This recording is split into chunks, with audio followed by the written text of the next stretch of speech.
Assalamualaikum warahmatullahi wabarakatuh. Kembali lagi di channel Berita Mistis.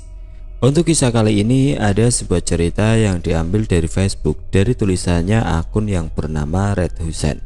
Dan untuk kisah yang akan saya bawakan kali ini yaitu sebuah kisah yang berjudul Nyupang, Menolak Kematian. Sebelum kita masuk ke ceritanya, tekan dulu tombol like video ini. Dan jangan lupa tekan juga tombol subscribe channel ini dan nyalakan juga lonceng notifikasinya agar tidak ketinggalan cerita-cerita baru dari channel ini. Dan bagi teman-teman yang ingin membaca langsung ceritanya, nanti silakan saja kunjungi linknya yang nanti akan saya sertakan di kolom deskripsi. Dan seperti apa untuk kisah kali ini? Langsung saja kita simak berikut ini.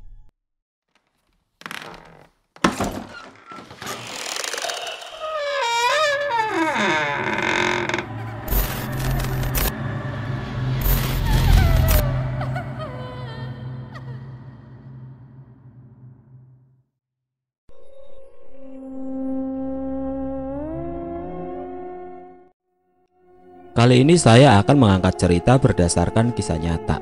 Cerita ini saya dengar dari kakak saya sendiri. Kebetulan kakak saya adalah salah satu tetangganya. Mungkin kejadiannya sekitar tahun 2008. Saya akan menulis cerita ini secara detail. Untuk nama, tempat, dan lain-lain akan saya samarkan. Pak Nurman yang hanya bekerja sebagai pemulung rongsokan, ia merasa penghasilan yang didapat tidak mencukupi kebutuhannya. Apalagi saat ini dia sudah mempunyai anak. Makin bertambah saja tanggungan yang ia pikul. Penghasilan yang didapat dalam sehari hanya cukup untuk makan 2 kali saja. Itu pun tidak sampai kenyang. Tapi mau bagaimana lagi, Pak Nurman tidak mempunyai keahlian lain. Walaupun hanya pemulung rongsokan, ia bersyukur masih dapat menafkahi istri dan anaknya. Namun semakin lama Pak Nurman rasakan, rasanya sudah tidak sanggup lagi hidup dalam kemiskinan. Apalagi saat ini anaknya sudah mulai tumbuh dewasa. Dia harus mencari uang kemana lagi untuk biaya hidupnya. Istrinya, Bu Asna, seringkali menyuruh Pak Nurman untuk mencari pekerjaan lain. "Pak, kok hidup kita gini-gini aja ya? Apa Bapak nggak ada keinginan untuk cari kerjaan lain? Ibu pengen ngerasain hidup senang, tidak susah seperti ini," ucap Bu Asna. Pak Nurman hanya mengusap dahi, bingung mau menjawab apa.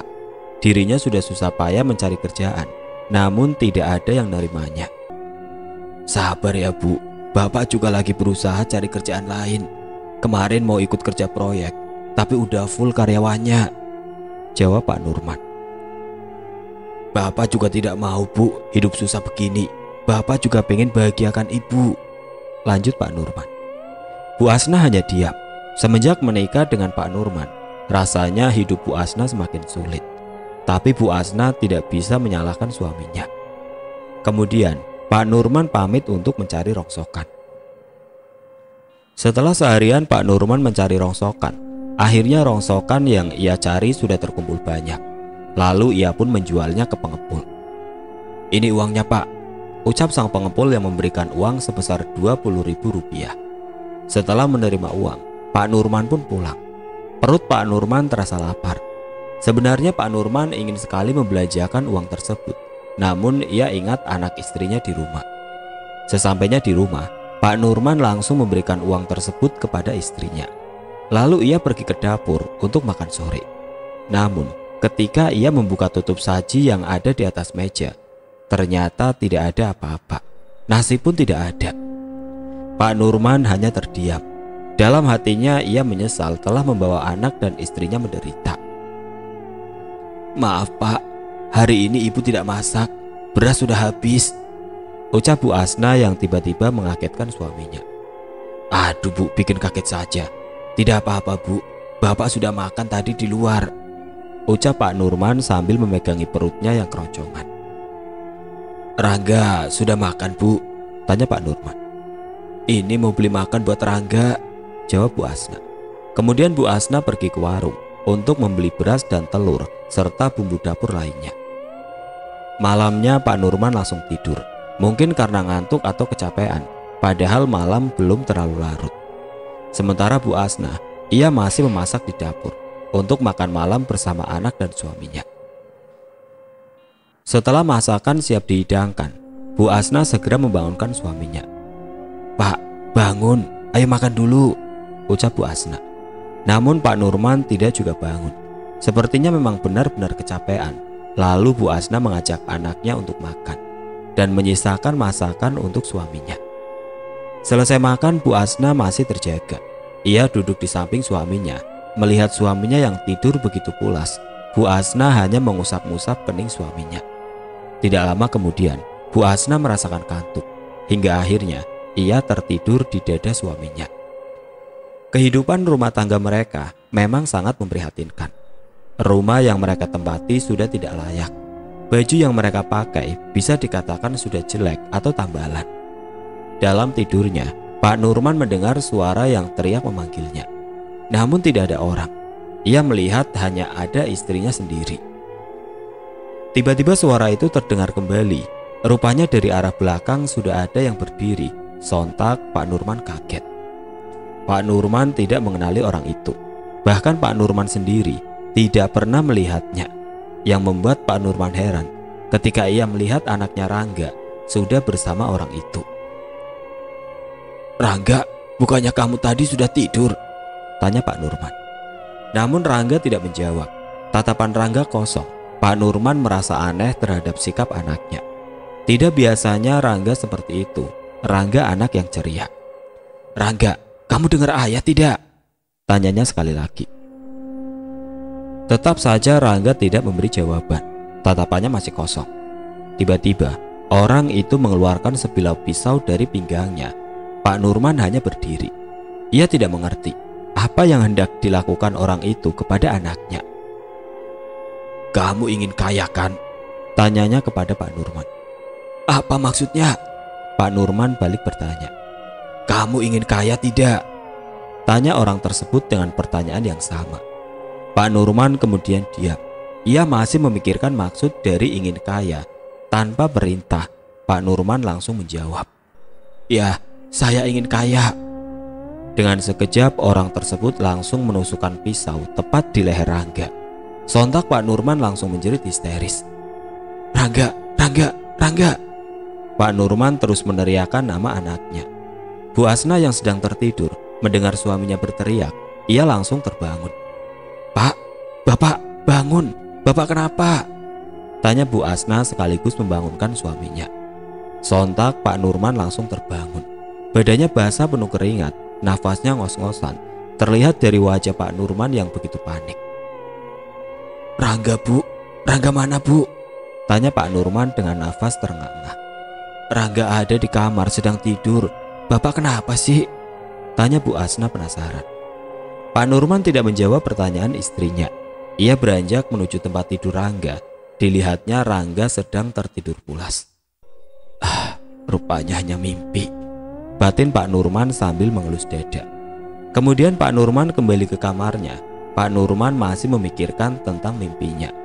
Apa maksud dari mimpi tersebut? Batin Pak Nurman bertanya-tanya. Sesampainya di kamar, Pak Nurman hanya melamun. Pikirannya masih membayangkan orang yang ada di mimpinya. "Pak, makan dulu. Udah ibu siapkan waktu bapak tidur tadi," ucap Bu Asna. "Bapak tidak lapar, Bu," jawab Pak Nurman singkat. Kemudian Pak Nurman merebahkan badannya di atas ranjang yang hanya beralaskan tikar. Keesokan paginya Pak Nurman bersiap-siap untuk mencari rongsokan. Sudah pekerjaan setiap hari bagi Pak Nurman. Pak Nurman menggeluti pekerjaan tersebut sudah hampir 3 tahun. Ketika Pak Nurman sedang memungut rongsokan, ia melihat selembar kertas yang terselip. Setelah diambil, ternyata itu adalah uang dengan pecahan 100.000. Tentu Pak Nurman sangat bahagia. Semenjak menikah, dia belum pernah memegang uang sebanyak 100.000. Paling banyak Pak Nurman memegang uang hanya 30.000. Itu pun dari hasil jual rongsokannya. Kemudian uang tersebut ia masukkan ke dalam sakunya. Ia berniat akan membelanjakan uang tersebut sesuai kebutuhannya, dan sisanya akan diberikan kepada istrinya. Menjelang sore Pak Nurman menyudahi pekerjaannya. Ia pun segera menjual hasil rongsokan yang sudah ia kumpulkan. Selepas itu ia pergi belanja, lalu pulang ke rumahnya. Bu Asna Yang melihat suaminya pulang dengan membawa barang belanjaan yang begitu banyak, tentu ia kaget. Dapat uang dari mana bisa belanja sebanyak itu? "Bapak, belanja sebanyak ini, dapat uang dari mana?" tanya Bu Asna yang penasaran. Pak Nurman kemudian menaruh belanjaannya, lalu menghampiri istrinya. "Uang dari hasil rongsokan, Bu. Kebetulan tadi rongsokan yang Bapak kumpulkan lumayan banyak," jawab Pak Nurman. Istrinya tidak menaruh curiga sedikit pun. Ia selalu percaya dengan perkataan suaminya. Selama ini memang suaminya tidak pernah membohongi dirinya. "Sebagian uangnya sudah Bapak belanjakan, dan ini sisanya Ibu simpan ya," lanjut Pak Nurman sekaligus memberikan uang kepada istrinya. Setelah memberi uang kepada istrinya, Pak Nurman segera bergegas untuk membersihkan badannya. Ketika membuka celana, Pak Nurman merogoh sakunya kembali. Takutnya ada uang yang tertinggal di dalam saku celananya. Dan benar saja, ternyata masih ada selembar uang yang tertinggal. Kemudian Pak Nurman mengambil uang yang ada di dalam saku celananya. Kaget ketika Pak Nurman melihat uang itu. Uang tersebut adalah uang pecahan 100.000 yang sudah ia belanjakan tadi. "Aneh, kenapa uang ini kembali lagi?" batin Pak Nurman sambil memegang uang. Pak Nurman memasukkan uangnya kembali ke dalam saku celananya. Ia berniat akan membelanjakannya kembali. Selesai mandi, Pak Nurman segera ganti pakaian, lalu menghampiri istrinya yang sedang memasak. "Rangga kemana, Bu?" tanya Pak Nurman yang dari tadi tidak melihat keberadaan anaknya. "Lagi main di luar sama anak tetangga," jawab Bu Asna. Kemudian Pak Nurman izin pamit untuk keluar sebentar. Istrinya hanya mengiyakan karena sedang sibuk memasak. Pak Nurman segera pergi menuju warung yang tidak jauh dari rumahnya dan membelanjakan uangnya kembali. Ia hanya belanja setengahnya dan sisanya akan disimpan sendiri. "Total semuanya berapa?" tanya Pak Nurman kepada pemilik warung.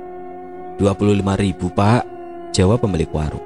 Lalu Pak Nurman memberikan uang pecahan 100.000 dan mengambil kembaliannya. Setelah belanja, Pak Nurman bergegas pulang. Sesampainya di rumah, rupanya masakan sudah dihidangkan oleh istrinya. Aroma masakan yang menusuk hidung membuat perut Pak Nurman terasa lapar. "Bu, ayo makan," teriak Pak Nurman. "Bapak makan duluan saja," teriak Bu Asna yang sedang memandikan anaknya. Segera saja Pak Nurman menyantap makanan yang sudah ada di atas meja. Selesai makan, Pak Nurman beranjak keluar rumah untuk menghirup udara di sore hari. Iseng Pak Nurman merogoh sakunya kembali untuk menghitung sisa uang yang sudah dibelanjakan. Dan benar saja, uang pecahan 100.000 itu kembali lagi kepada dirinya dengan total 175.000. Malam telah tiba. Pak Nurman hanya duduk-duduk di luar rumah. Ia masih memikirkan uang yang ditemukannya tadi pagi. Kemudian Pak Nurman mengambil uangnya di dalam saku. Setelah diperhatikan, memang tidak ada yang aneh dengan uang tersebut. Dan kelihatannya memang asli. Yang membuat Pak Nurman merasa penasaran, kenapa uangnya selalu kembali kepada dirinya, padahal ia sudah membelanjakannya 2 kali. Pak Nurman merasa khawatir. Jika ia membelanjakannya, kemungkinan uang itu akan kembali dan akan merugikan pemilik warung. Maka Pak Nurman membuang uang tersebut tidak jauh dari rumahnya. Setelah membuangnya, ia pun kembali duduk di luar rumah. Pikirannya masih terus memikirkan uang tersebut. Tidak terasa malam semakin larut. Pak Nurman segera beranjak masuk. Ia pun langsung merebahkan badan, berniat hendak tidur. Ketika memejamkan mata, Pak Nurman melihat seperti ada sosok di langit-langit rumah. Ia pun membuka matanya kembali, namun tidak ada apapun. Tiba-tiba perasaan Pak Nurman jadi merinding, seolah-olah ada sosok yang menemani dirinya. "Ah, cuma perasaan saja mungkin," batin Pak Nurman. Ia pun memejamkan matanya kembali. Namun semakin Pak Nurman rasakan, rasanya semakin merinding, membuat Pak Nurman tidak bisa tidur. Lalu Pak Nurman beranjak dari tempat tidurnya, berniat ingin membasuh wajah. Ketika Pak Nurman sedang melangkah ke arah dapur, dia benar-benar merasakan dari arah belakang seperti ada yang mengikuti. Ketika ia menoleh ke belakang, tidak ada siapapun. Yang ada hanya kegelapan. Sesampainya di dapur, Pak Nurman langsung terperajat ketika ia melihat anaknya Rangga tengah berdiri menatap ke arah dirinya. "Loh dek, kenapa belum tidur? Ngapain malam-malam berada di dapur?" tanya Pak Nurman. Rangga tidak memberi jawaban. Ia hanya terdiam mematung, tatapan matanya kosong. Dalam diri Pak Nurman tidak ada kecurigaan. Ia pun melewati Rangga begitu saja. Pak Nurman segera membasuh wajahnya. Setelah selesai membasuh wajah dan hendak membawa Rangga ke kamarnya, ternyata Rangga sudah tidak ada.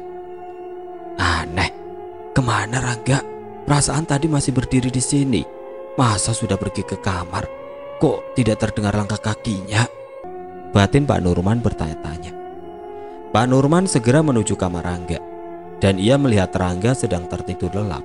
Hal itu membuat Pak Nurman semakin kebingungan. Lalu Pak Nurman kembali ke kamarnya. Pikirannya masih membayangkan apa yang baru saja dilihatnya tadi. Tidak terasa jam sudah menunjukkan pukul 01.25 dini hari.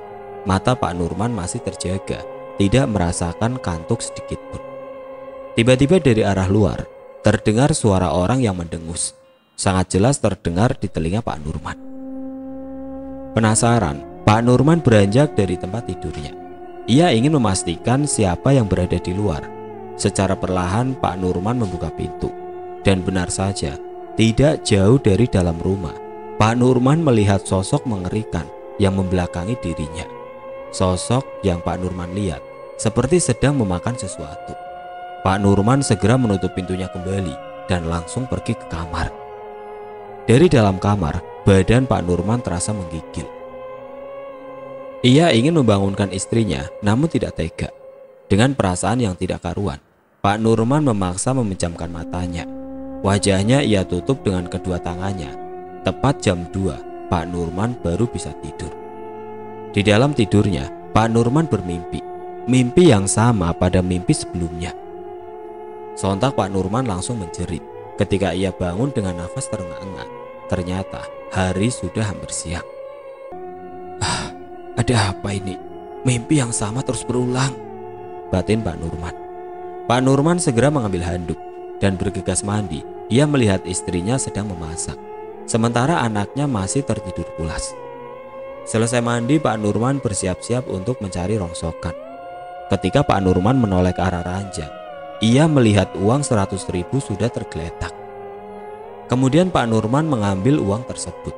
Setelah diperhatikan, uang tersebut sama persis dengan uang yang ia temukan pagi lalu. Masa iya sih uang ini kembali lagi? Padahal semalam udah saya buang, batin Pak Nurman yang masih memperhatikan uang tersebut. Pak Nurman masih tidak percaya. Sudah ketiga kalinya uang itu kembali kepada Pak Nurman. Pak Nurman hanya berdiam diri sambil memegang uang tersebut. Tiba-tiba ia dikagetkan oleh teriakan istrinya. "Pak, sarapan dulu!" teriak Bu Asna dari dapur. Pak Nurman segera memasukkan uangnya ke dalam saku. Ia tidak mau istrinya tahu akan hal ini, dan ia tidak akan memberitahu kepada istrinya.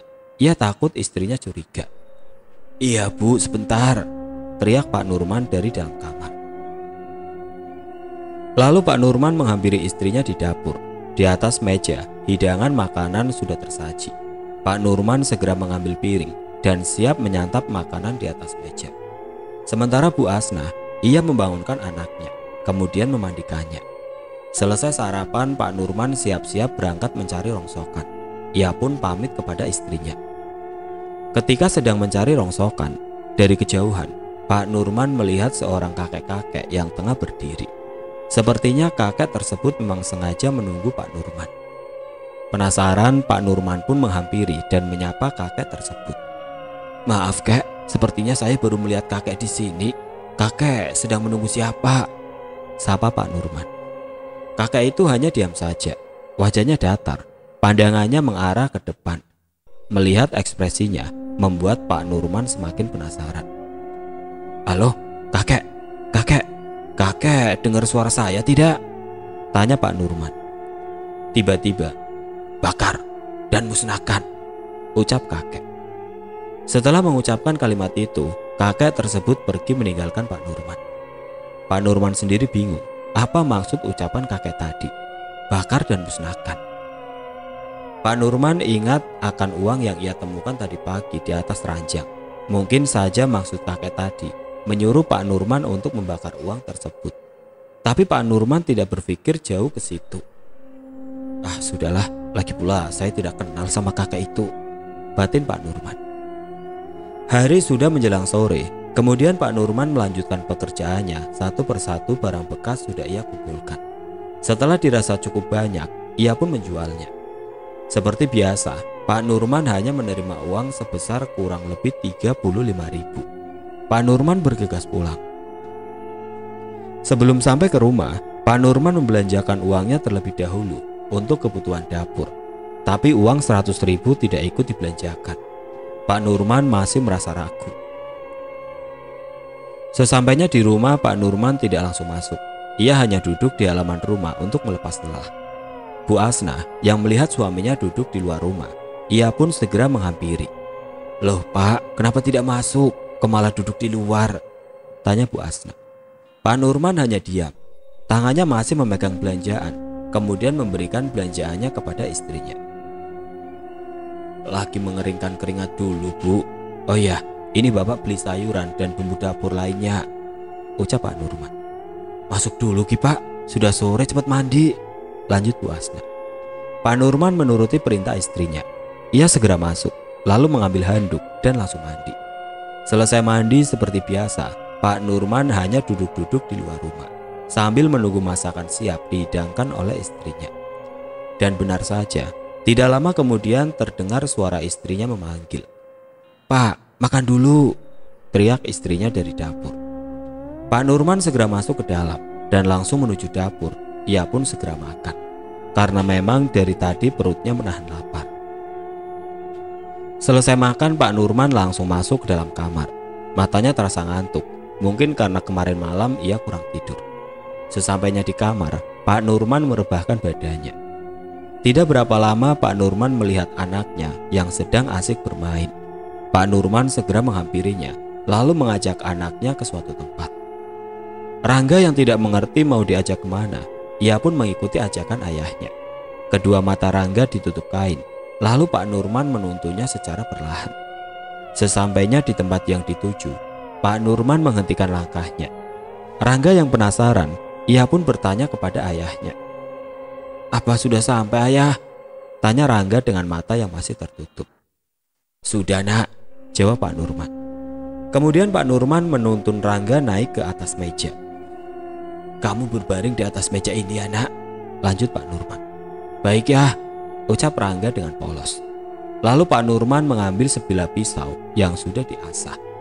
"Kamu diam ya, nurut sama ayah," ucap Pak Nurman. "Iya ayah, memang ayah mau ngapain ngajak Rangga ke sini? Terus kenapa mata Rangga ditutup?" tanya Rangga. Pak Nurman tidak menjawab pertanyaan dari anaknya. Di tangan Pak Nurman sudah terdapat sebilah pisau. Secara perlahan, Pak Nurman mengelilingi anaknya yang sedang berbaring. Tiba-tiba, Pak Nurman langsung memotong jempol kaki anaknya. Sontak Rangga langsung teriak kesakitan. Secara bersamaan, Pak Nurman menancapkan pisau tepat di tenggorokan anaknya. Setelah dipastikan anaknya mati, kemudian Pak Nurman memakan kedua jempol kaki anaknya. Bukan hanya itu, Pak Nurman juga mencongkel kedua bola mata anaknya, lalu memakannya sekaligus. Tapi secara tiba-tiba, perut Pak Nurman merasa mual. Pak Nurman kemudian memuntahkan isi dalam perutnya. Tiba-tiba, jempol kaki anaknya yang sudah masuk ke dalam perut menyangkut di tenggorokan Pak Nurman. Meski tersedak dan merasa kesakitan, Pak Nurman terus memuntahkan sambil memegang lehernya. Namun jempol kaki anaknya tidak mau keluar. Kemudian Pak Nurman mengambil pisau, lalu menusuk tenggorokannya sendiri. Sontak Pak Nurman berteriak sakitan. "Ah!" Pak Nurman langsung terbangun dari tidurnya. Ia memegangi lehernya. Rupanya itu hanyalah mimpi. Dengan nafas terengah-engah, kemudian Pak Nurman beranjak dari tempat tidurnya dan memeriksa ke kamar anaknya. Ia melihat anaknya sedang tertidur pulas. Rasanya mimpi tadi seolah-olah nyata. Sudah ketiga kali Pak Nurman mengalami mimpi yang sama. Namun pada mimpi yang ketiga, tangan Pak Nurman sendiri yang membunuh anaknya. Setelah memeriksa anaknya, Pak Nurman kembali ke dalam kamar. Ia melihat istrinya juga sudah tertidur. Ada yang aneh dengan istrinya. Ketika Pak Nurman teriak, kenapa istrinya tidak bangun? Hal itu menjadi pertanyaan bagi Pak Nurman sendiri.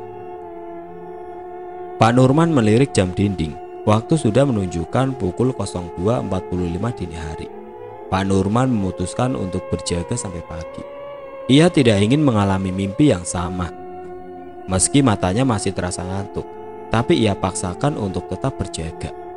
Semakin lama rasanya mata Pak Nurman tidak kuat lagi menahan kantuk, dan ia pun tertidur pulas. Menjelang pagi, Bu Asna sudah bangun lebih dulu. Ia melihat suaminya masih terlelap. Segera Bu Asna beranjak dari tempat tidurnya dan bergegas menuju dapur. Ketika hendak memasak, akan tetapi persediaan beras sudah habis. Bu Asna berniat membangunkan suaminya, namun ia urungkan. Untungnya uang pemberian dari suaminya masih tersisa.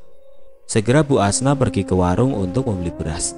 Dengan uang yang pas-pasan, Bu Asna mengatur perbelanjaannya. Yang terpenting pagi ini bisa sarapan. Selesai belanja, Bu Asna buru-buru pulang. Ia khawatir suaminya sudah bangun, sementara dirinya belum masak apapun. Sesampainya di rumah, Bu Asna segera memasak. Setelah selesai, Bu Asna langsung menghidangkannya di atas meja. Waktu sudah menunjukkan pukul 9:30 pagi. Pak Nurman belum juga bangun. Kemudian Bu Asna masuk ke dalam kamar dan membangunkan suaminya. Mendengar suara istrinya, Pak Nurman segera bangun. Ia pun bergegas membasuh wajahnya dan langsung sarapan ditemani oleh istrinya. Selesai sarapan, mereka berdua berbincang-bincang terlebih dahulu. Awalnya Bu Asna sendiri yang membuka obrolan. "Sudah dapat kerjaan lain belum, Pak?" tanya Bu Asna. "Belum, Bu," jawab Pak Nurman singkat. "Belum dapat pekerjaan atau Bapak tidak mencari pekerjaan?" tanya Bu Asna. Sepertinya Bu Asna sudah tidak kuat hidup dalam kemiskinan. Mendengar pertanyaan dari istrinya membuat Pak Nurman emosi. Untungnya Pak Nurman masih bisa menahan amarah. "Maksud Ibu gimana? Ibu dengar ya, setiap hari Bapak sudah berusaha mencari pekerjaan, tapi belum ada yang mau menerima Bapak. Bapak harus mencari kemana lagi? Ibu sabar dulu," tanya Pak Nurman, sekaligus memberi penjelasan kepada istrinya. Akan tetapi Bu Asna tidak mau mendengar penjelasan dari suaminya. Ia pun melontarkan pertanyaan-pertanyaan yang semakin menyulut emosi suaminya. "Sabar, mau sampai kapan? Ibu malu, Pak. Setiap keluar rumah selalu jadi bahan omongan tetangga. Udah hidup miskin, punya suami hanya seorang pemulung rongsokan. Mau sampai kapan hidup?" Belum selesai Bu Asna bicara. "Diam, sudah cukup, Bu. Dengan Ibu berbicara seperti itu, sama halnya Ibu menghina Bapak," bentak Pak Nurman sambil menggebrak meja makan. "Baik, jika kekayaan membuat Ibu bahagia, Bapak akan menuruti apa yang Ibu inginkan," lanjut Pak Nurman. Kemudian Pak Nurman pergi meninggalkan Bu Asna sendirian. Apa yang sudah diucapkan oleh istrinya membuat Pak Nurman sakit hati. Pak Nurman merasa bahwa dirinya hanyalah kepala keluarga yang tidak berguna, hanya bisa membawa kesengsaraan bagi anak istrinya. Pak Nurman pergi entah kemana. Yang jelas hari ini dia tidak mengumpulkan barang bekas. Sementara Bu Asna hanya berdiam diri di dapur. Ia tidak merasa bersalah dengan ucapannya. Tidak ada juga rasa penyesalan dalam dirinya. Menjelang sore, Pak Nurman belum pulang ke rumah. Bu Asna menyangka bahwa suaminya sedang sibuk mengumpulkan barang bekas. Namun hingga malam, Pak Nurman belum juga pulang. Bu Asna mulai merasa khawatir. Kemudian Bu Asna menunggunya di luar rumah hingga tengah malam. Tidak ada tanda-tanda kedatangan Pak Nurman. Jelas hal itu membuat Bu Asna gelisah. Ia khawatir terjadi sesuatu kepada suaminya. Waktu sudah menunjukkan pukul 01 dini hari. Namun Pak Nurman belum juga pulang. Bu Asna kemudian masuk ke dalam. Ia menunggu di ruang depan. Matanya sudah mulai mengantuk. Tidak terasa ia pun tertidur. Menjelang pagi, Bu Asna sudah terbangun dari tidurnya. Ia pun segera membasuh wajahnya, lalu masuk ke kamar untuk membangunkan suaminya. "Pak, bangun, sudah pagi," ucap Bu Asna. Bu Asna baru menyadari bahwa suaminya tidak ada. Dari kemarin hingga saat ini, Pak Nurman belum pulang. Bu Asna hanya duduk termenung, bingung apa yang harus ia perbuat. Tiba-tiba Bu Asna dikagetkan oleh suara anaknya yang menangis. Ia pun segera bergegas ke kamar anaknya. "Duh, kesayangan mama sudah bangun," ucap Bu Asna. Kemudian Bu Asna membawa anaknya ke sumur dan memandikannya. Pagi ini Bu Asna tidak memasak karena persediaan beras sudah habis. Bu Asna hanya memberi makan anaknya dari sisa makanan kemarin. "Seandainya bapakmu ada di rumah, mungkin tidak akan kelaparan seperti ini," ucap Bu Asna kepada anaknya. Bu Asna mulai menyadari kesalahannya, terlebih-lebih ketika ia mengingat perlakuannya yang selalu menuntut Pak Nurman. Tiba-tiba dari luar terdengar suara ketukan pintu. Bu Asna segera membuka pintu. Rupanya itu adalah tetangganya. Ibu, saya kira siapa? Mari masuk dulu, Bu," ucap Bu Asna. "Tidak usah, Bu, di sini saja. Oh ya, ini ada sedikit sembako. Mudah-mudahan cukup ya, Bu," ucap tetangganya yang kemudian memberikan sembako kepada Bu Asna. Setelah memberikan sembako, ia pun langsung pulang. Hari keberuntungan bagi Bu Asna. Di saat sedang kesulitan, ada saja rezeki yang tidak disangka-sangka. Bu Asna segera memasak. Ia khawatir anaknya belum merasa kenyang. Bu Asna juga sebenarnya sudah merasa lapar sejak tadi pagi. Menjelang sore, Bu Asna duduk di luar rumah bersama anaknya. Ia berharap suaminya segera pulang karena sudah 2 hari ini suaminya tidak pulang ke rumah. Rasa khawatir Bu Asna semakin bertambah akan keberadaan suaminya. Tidak terasa langit sudah terlihat kemerah-merahan. Pertanda malam akan tiba. Bu Asna segera membawa anaknya masuk. Sementara Pak Nurman semenjak meninggalkan rumahnya, ia pergi bersama seorang ke suatu tempat.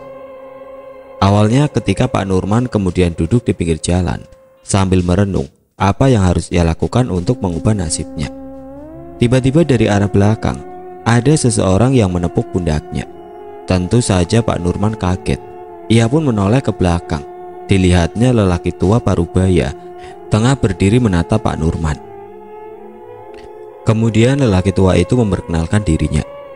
"Saya lihat sepertinya kamu sedang mengalami masalah," ucap lelaki tua tersebut. "Sebelumnya, perkenalkan, nama saya Suroso. Orang-orang bisa memanggil saya Mbak Suroso. Jika boleh tahu permasalahan apa yang saat ini kamu alami?" tanya Mbak Suroso memperkenalkan dirinya. Pak Nurman hanya terdiam. Ia mencerna ucapan dari Mbak Suroso. Sepertinya Mbak Suroso mengerti akan kondisi Pak Nurman. "Oh iya Mbah, saya Nurman. Dari mana Mbah tahu kalau saya sedang mengalami masalah?" tanya Pak Nurman. "Saya lihat dari raut wajahmu. Dari kejauhan saya melihat kamu seperti orang kebingungan," jawab Mbak Suroso. Kemudian Pak Nurman menjelaskan kondisinya saat ini, bahwa ia hanyalah orang miskin dan ingin merubah nasibnya. Sudah berusaha mencari-cari pekerjaan, namun tidak ada yang mau menerima Pak Nurman. Mendengar penuturan dari Pak Nurman, Mbak Suroso hanya tersenyum. "Kenapa tidak kamu gunakan uang yang ada di sakumu?" tanya Mbak Suroso. Sontak Pak Nurman kaget mendengar pertanyaan dari Mbak Suroso. Padahal tidak ada seorang pun yang tahu tentang uang tersebut selain Pak Nurman sendiri. "Kenapa? Kaget?" tanya Mbak Suroso. "Sebenarnya uang itu sengaja saya selipkan di tumpukan barang bekas dan kebetulan kamu yang menemukannya. Sejak saat itu saya selalu memantau dirimu kemanapun kamu pergi," ucap Mbak Suroso yang menjelaskan kepada Pak Nurman. Pak Nurman hanya menggelengkan kepala seolah-olah tidak percaya. "Tidak mungkin, Mbah pasti bohong," ucap Pak Nurman. "Lalu bagaimana uang ini bisa kembali lagi kepada saya?" tanya Pak Nurman. Mbak Suroso tidak memberi jawaban. Kemudian Mbak Suroso mengajak Pak Nurman menuju kediamannya. "Saya tidak bisa menjelaskannya di sini. Lebih baik kamu ikut saya ke rumah, ajak Mbak Suroso. Awalnya Pak Nurman menolak, tapi karena rasa penasaran, ia pun mengikuti ajakan Mbak Suroso. Kemudian mereka berdua berangkat menuju kediaman Mbak Suroso. Sesampainya di kediaman Mbak Suroso pun mempersilahkan Pak Nurman masuk. Ini rumah saya, mari silakan masuk, ucap Mbak Suroso. Melihat isi di dalam rumah Mbak Suroso membuat Pak Nurman tercengang. Banyak sekali barang-barang yang terlihat aneh di mata Pak Nurman. Sebelum saya menjelaskan, saya ingin bertanya terlebih dahulu. Kamu masih ingin memiliki uang itu? Tanya Mbak Suroso. Maksud Mbah? Tanya Pak Nurman. Mbak Suroso menjelaskan kepada Pak Nurman bahwa uang itu adalah uang pesugihan. Di dalam uang itu sudah dibacakan beberapa mantra. Kemudian Mbak Suroso mengambil kotak kecil berwarna hitam. Di dalam kotak tersebut terdapat 2 raja. Jika kamu ingin memiliki, saya akan memberikan raja ini kepada kamu. Raja ini yang nantinya akan menarik rezeki dari berbagai tempat, ucap Mbak Suroso. Bagaimana caranya, Mbah? Tanya Pak Nurman penasaran. Caranya gampang, hanya dengan satu syarat. Setiap bulan purnama, kamu harus menyiapkan tumbal, ucap Mbak Suroso. Pak Nurman hanya bisa menelan ludah mendengar penjelasan dari Mbak Suroso. Kemudian Mbak Suroso menjelaskan kembali, jika dalam 1 bulan purnama tidak bisa memberikan tumbal, maka yang akan jadi tumbal adalah Pak Nurman sendiri. Karena sering dapat tuntutan dari istrinya dan ia pun sudah tidak kuat hidup dalam kemiskinan, Pak Nurman menerima tawaran dari Mbak Suroso. Sekarang pulanglah, besok malam kembali lagi ke sini, ucap Mbak Suroso. Kemudian Pak Nurman pamit. Keesokan paginya Pak Nurman pulang ke rumah. Ia pun bersikap seperti biasanya. Bu, ibu, buka pintunya, ucap Pak Nurman. Mendengar ada suara memanggil dari luar, Bu Asna segera bergegas membuka pintu. Dilihatnya suaminya tengah berdiri di depan pintu. Bu Asna segera mempersilahkan masuk, lalu menanyakan kemana suaminya pergi. Akan tetapi Pak Nurman tidak memberitahukan yang sebenarnya. Ia hanya beralasan mencari pekerjaan. Bu Asna pun percaya begitu saja dengan alasan suaminya. Gajinya juga lumayan besar, Bu, bahkan lebih dari cukup dari kebutuhan kita, ucap Pak Nurman. Bu Asna hanya tersenyum. Kemudian ia bergegas membuatkan kopi untuk suaminya. Silakan diminum kopinya, Pak, ucap Bu Asna sambil menyuguhkan segelas kopi. Maaf kalau ibu sering menuntut Bapak. Ini juga demi kebaikan masa depan anak kita, Pak, lanjut Bu Asna. Pak Nurman hanya tersenyum, pertanda ia mengerti. Belum lama Pak Nurman berada di rumah. Kemudian ia pun pamit kembali kepada istrinya. Sebelum Bapak bekerja di tempat pekerjaan yang baru, hari ini Bapak mau mengumpulkan barang bekas. Lumayan buat kebutuhan nanti sore, ucap Pak Nurman. Oh ya, Bapak pulang agak malam ya, Bu, karena harus menemui atasan Bapak terlebih dahulu. Titip salam buat Rangga, lanjut Pak Nurman. Bu Asna hanya mengangguk karena persediaan sembako pemberian dari tetangganya sudah menipis. Kemudian Pak Nurman melangkahkan kaki pergi dari rumahnya. Menjelang sore Pak Nurman sudah mengumpulkan barang bekas. Ia pun langsung menjualnya. Setelah menerima uang, Pak Nurman segera bergegas menuju ke rumah Mbak Suroso. Sampainya di rumah Mbak Suroso, belum sempat Pak Nurman mengetuk pintu, Mbak Suroso sudah mempersilahkan masuk. Rupanya Mbak Suroso sudah mengetahui terlebih dahulu akan kedatangan Pak Nurman. Permisi, Mbah, ucap Pak Nurman. Ya, silahkan duduk, ucap Mbak Suroso. Pak Nurman duduk di hadapan Mbak Suroso. Bau kemenyan yang menusuk hidung membuat kepala Pak Nurman pusing. Sesajen-sesajen yang sudah disiapkan Mbak Suroso sudah tertata di hadapannya. Namun penglihatan Pak Nurman teralihkan pada piring kecil, yang dimana di atas piring tersebut terdapat jempol kaki manusia. Tiba-tiba Mbak Suroso mengambil jempol tersebut lalu menyuruh Pak Nurman untuk memakannya. Tentu saja Pak Nurman menolak. Ia tidak mau memakan daging mentah, apalagi jempol kaki manusia. Maksudnya apa ini, Mbah? Tanya Pak Nurman. Itu syarat awal, jawab Mbak Suroso singkat. Tapi apakah tidak ada cara lain selain memakan jempol manusia? Tanya Pak Nurman. Mbak Suroso hanya menatap ke arah Pak Nurman. Melihat tatapan Mbak Suroso membuat Pak Nurman merinding. Lalu ia mengambil jempol tersebut dan memakannya secara perlahan. Sedikit demi sedikit jempol tersebut terkunyah habis masuk ke dalam perut. Sebentar lagi bulan purnama, kamu harus segera mempersiapkan tumbal. Ingat, tumbalnya harus anak-anak, ucap Mbak Suroso. Kemudian Mbak Suroso membuka kotak hitam, lalu memasukkan uang pecahan 100.000 di dalam kotak hitam. Masih terdapat 2 raja. Bawa kotak ini ke rumahmu, simpan di tempat yang tidak diketahui orang lain, termasuk istrimu, ucap Mbak Suroso. Oh ya, ada satu lagi, lanjut Mbak Suroso. Kemudian Mbak Suroso mengambil ikan mas yang sudah dibungkus plastik terisi air, lalu memberikannya kepada Pak Nurman.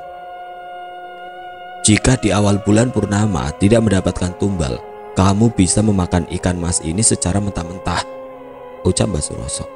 Setelah menerima pemberian dari Mbak Suroso, Pak Nurman izin pamit. Ia khawatir kepada istrinya yang menunggu di rumah. Pak Nurman segera melangkahkan kaki pulang ke rumahnya. Sesampainya di rumah, Pak Nurman memanggil istrinya, namun tidak ada jawaban dari dalam. Berkali-kali ia memanggil, tetap saja tidak ada jawaban.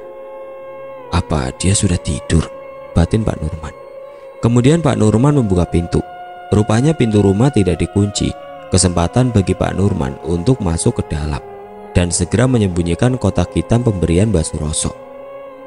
Setelah menyembunyikan kotak hitam dan dipastikan sudah benar-benar aman, Pak Nurman mengambil ember yang sudah diisi air, lalu menaruh ikan mas tersebut ke dalam ember. Pak Nurman segera membersihkan diri dan masuk ke dalam kamar menghampiri istrinya. Benar saja, istri Pak Nurman sudah terlelap tidur. Ia pun merebahkan badan di samping istrinya. Keesokan paginya, Bu Asna sudah bangun terlebih dahulu. Melihat suaminya yang masih tertidur pulas, Bu Asna segera beranjak dari ranjang dan pergi ke dapur untuk memasak. Sesampainya di dapur, kaget ketika Bu Asna melihat ada ikan mas di dalam ember. Bu Asna kembali ke dalam kamar untuk membangunkan suaminya. Pak, bangun, sudah siang, ucap Bu Asna dengan lembutnya. Sebentar lagi Bu, bapak masih ngantuk, ucap Pak Nurman yang masih setengah sadar. Itu ikan mas punya siapa di dapur? Tanya Bu Asna. Mendengar pertanyaan dari istrinya, sontak Pak Nurman langsung terbangun. Ia khawatir istrinya sudah memasak ikan mas tersebut. Pak Nurman segera beranjak. Ia bergegas menuju dapur. Ia melihat ikan masnya masih ada di dalam ember. Kemudian Pak Nurman menghampiri istrinya kembali. Ikan mas itu mau bapak pelihara. Semalam sebelum bapak pulang, atasan bapak memberikan ikan mas ini, ucap Pak Nurman kepada istrinya. Mendengar tutur kata dari suaminya, Bu Asna merasa suaminya telah berbohong. Namun Bu Asna hanya diam saja dan kembali ke dapur untuk memasak.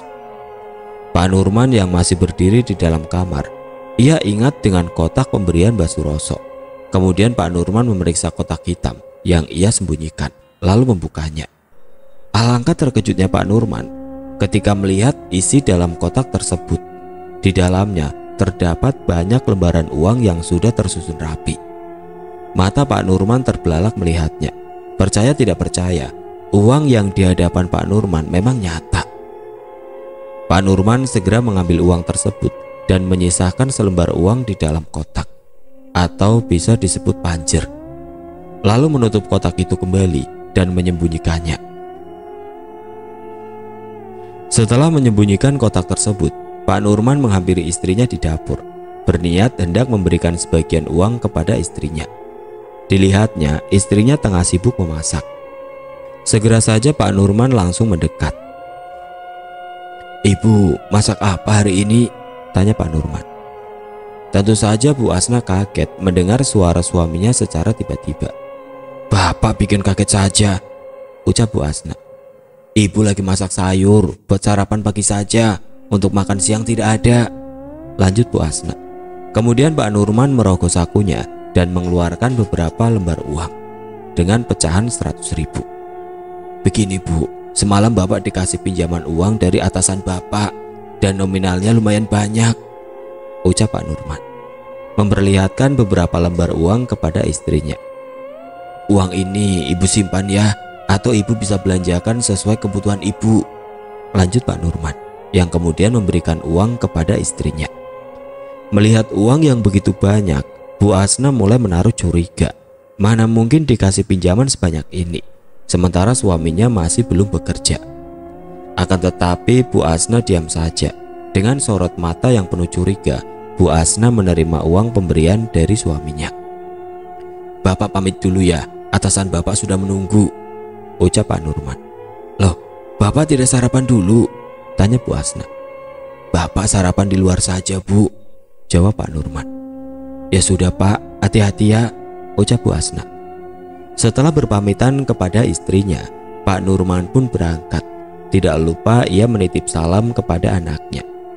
Pak Nurman sengaja berbohong kepada istrinya. Hal itu ia lakukan untuk membahagiakan istri dan anaknya. Dan ia berpamitan bukan untuk bekerja, melainkan pergi ke desa sebelah mencari anak-anak yang usianya sekitar 5-7 tahun atau belum memasuki akil balik. Pak Nurman mulai berbaur dengan warga desa sambil menyelidiki di mana anak-anak biasanya bermain. Karena sebentar lagi bulan purnama, Pak Nurman harus segera menyiapkan tumbal pertama. Setelah menemukan tempat anak-anak bermain yang tanpa pengawasan orang tuanya, Pak Nurman segera pulang karena hari sudah menjelang sore.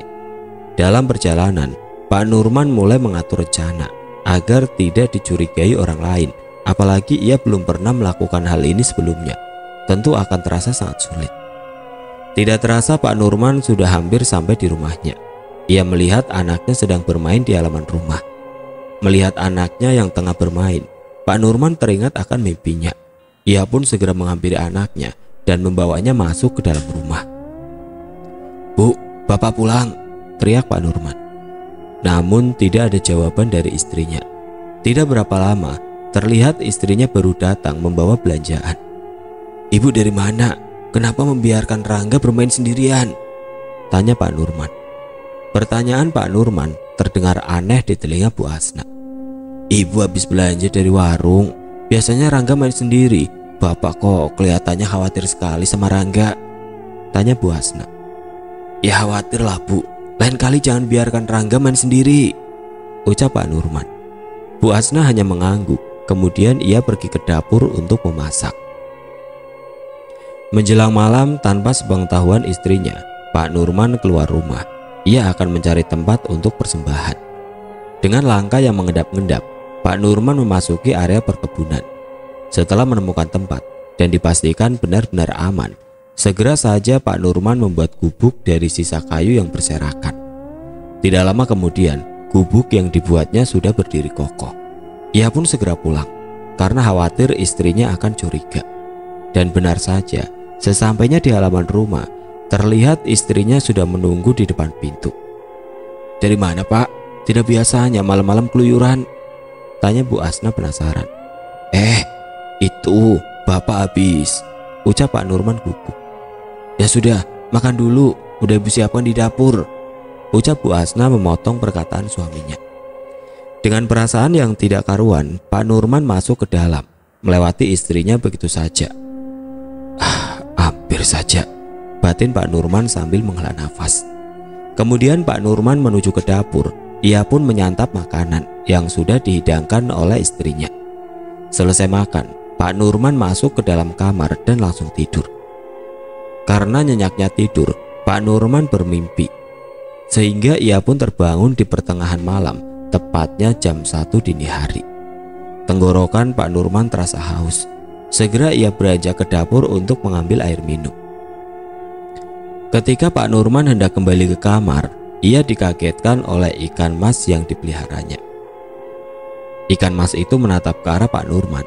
Tatapan ikan mas terlihat sangat mengerikan. Tanpa sadar, Pak Nurman mengambil sebilah pisau, lalu mendekat ke arah ikan mas tersebut dan mengambilnya. Kemudian Pak Nurman menggorok ikan mas dan memakannya mentah-mentah sampai habis. Setelah memakan ikan mas peliharaannya, Pak Nurman bergegas kembali ke dalam kamar untuk melanjutkan tidurnya. Sebilah pisau masih ada di tangan. Sesekali ia melihat anaknya, ia pun mendekatinya.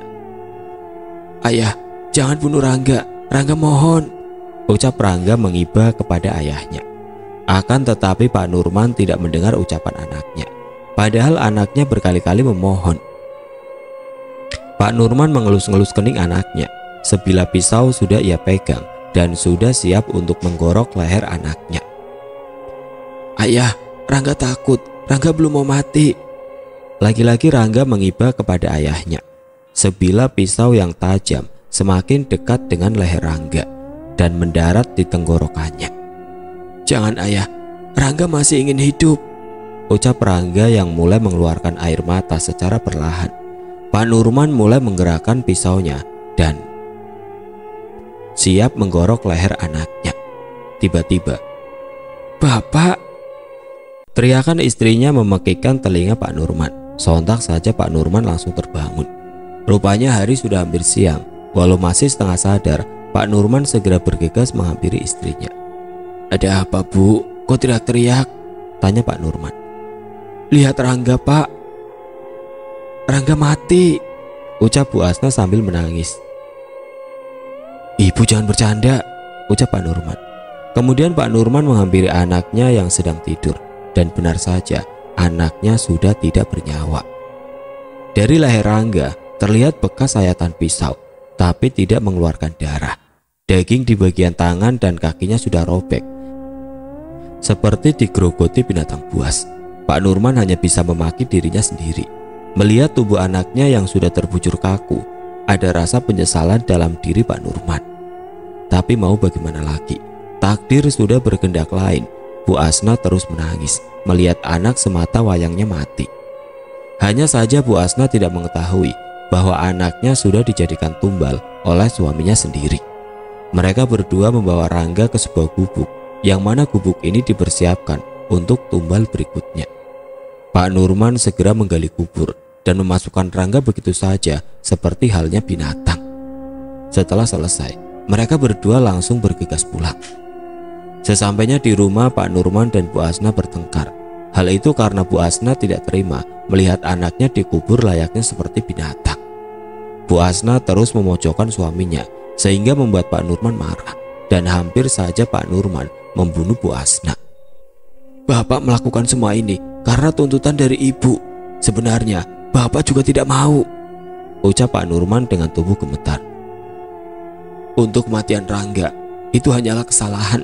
Bapak tidak bermaksud menjadikan Rangga sebagai tumbal," lanjut Pak Nurman. Tentu Bu Asna kaget setelah mendengar penuturan dari suaminya. Ia tidak menyangka suaminya telah melakukan pesugihan dengan cara nyupang. "Biadab, ternyata kecurigaan ibu selama ini benar," ucap Bu Asna. Kemudian Bu Asna masuk ke dalam kamarnya dan langsung mengunci pintu kamar. Pak Nurman hanya mematung. Ia bingung harus berbuat apa untuk menenangkan istrinya. Semakin lama Bu Asna menempati rumah barunya, rasanya semakin dibuat gila oleh pikirannya sendiri. Terlebih-lebih ketika mengingat sosok anaknya, hal itu menambah penderitaan bagi diri Bu Asna. Seringkali Bu Asna melihat Rangga bermain di halaman rumah. Ketika dihampiri, tiba-tiba Rangga menghilang dari pandangannya. Suatu malam ketika Pak Nurman pergi, Bu Asna yang tinggal di rumah sendirian, ia seperti orang gila, tertawa sendiri, bicara sendiri, terkadang melakukan hal-hal yang aneh. Hampir saja Bu Asna mencoba bunuh diri. Untungnya Pak Nurman segera pulang. Melihat istrinya memegang pisau dan hendak menusukkannya ke perut, Pak Nurman segera menahan. "Bu, hentikan," ucap Pak Nurman yang menahan tangan istrinya. "Ibu kenapa?" tanya Pak Nurman. Bu Asna hanya tertawa, matanya melotot, tangannya terus memberontak. "Ibu mau mati saja," teriak Bu Asna. "Rangga, kita sudah hidup kaya, kenapa Rangga mati terlebih dulu?" Tiba-tiba Bu Asna berbicara sendiri. Melihat tingkah istrinya yang aneh, kemudian Pak Nurman mengambil tali, lalu mengikat tangan serta kaki istrinya dan menyeretnya ke gudang. Setelah mengurung istrinya di dalam gudang, Pak Nurman pergi menuju rumah Mbah Suroso. Ia hendak menanyakan perihal tumbal selanjutnya. Sesampainya di rumah Mbah Suroso, Pak Nurman langsung mengutarakan maksudnya. "Maaf Mbah, anak saya jadi tumbal karena perantara ikan mas. Yang Mbah berikan kepada saya, apakah tumbal berikutnya juga sama? Tanya Pak Nurman. Mbah Suroso hanya menggelengkan kepala sambil menghisap kemenyan. Kemudian Mbah Suroso menerangkan kepada Pak Nurman. Tidak perlu. Mbah sengaja memberikan ikan mas kepadamu agar kamu tidak mengetahui bahwa ikan mas tersebut adalah jelmaan dari anakmu, ucap Mbah Suroso. Kalau Mbah menyebutkan tumbal pertamanya harus dari anggota keluarga, tentu kamu akan menolak, lanjutnya. Pak Nurman hanya terdiam. Pantas saja waktu di dapur, Pak Nurman melihat ikan mas peliharaannya selalu memberontak, seolah-olah mencari perhatian agar Pak Nurman segera membunuhnya. Rupanya itu adalah anak Pak Nurman sendiri, Rangga. Untuk tumbal berikutnya, kamu cukup meminum darahnya dan memakan kedua jempol kakinya, ucap Mbah Suroso. Apakah harus selamanya mencari tumbal di setiap bulan purnama? Tanya Pak Nurman. Mbah Suroso kemudian menghisap kemenyannya kembali, lalu, cukup 7 tumbal saja di setiap bulan purnama, ucap Mbah Suroso. Setelah meminum darahnya, kamu juga harus meniduri jasadnya sampai menjelang pagi, lanjut Mbah Suroso. Pak Nurman hanya mengangguk. Rupanya Pak Nurman sudah terjerat tipu daya iblis. Setelah berbincang-bincang, kemudian Pak Nurman pamit pulang. Sesampainya di rumah, Bu Asna yang dikurung di dalam gudang, ia terus berteriak sehingga mengganggu pendengaran Pak Nurman. Ah, ada apa lagi sih? Ganggu orang mau istirahat saja, ucap Pak Nurman. Kemudian Pak Nurman menuju gudang dan menghampiri istrinya, lalu menyumpal mulut istrinya dengan kain.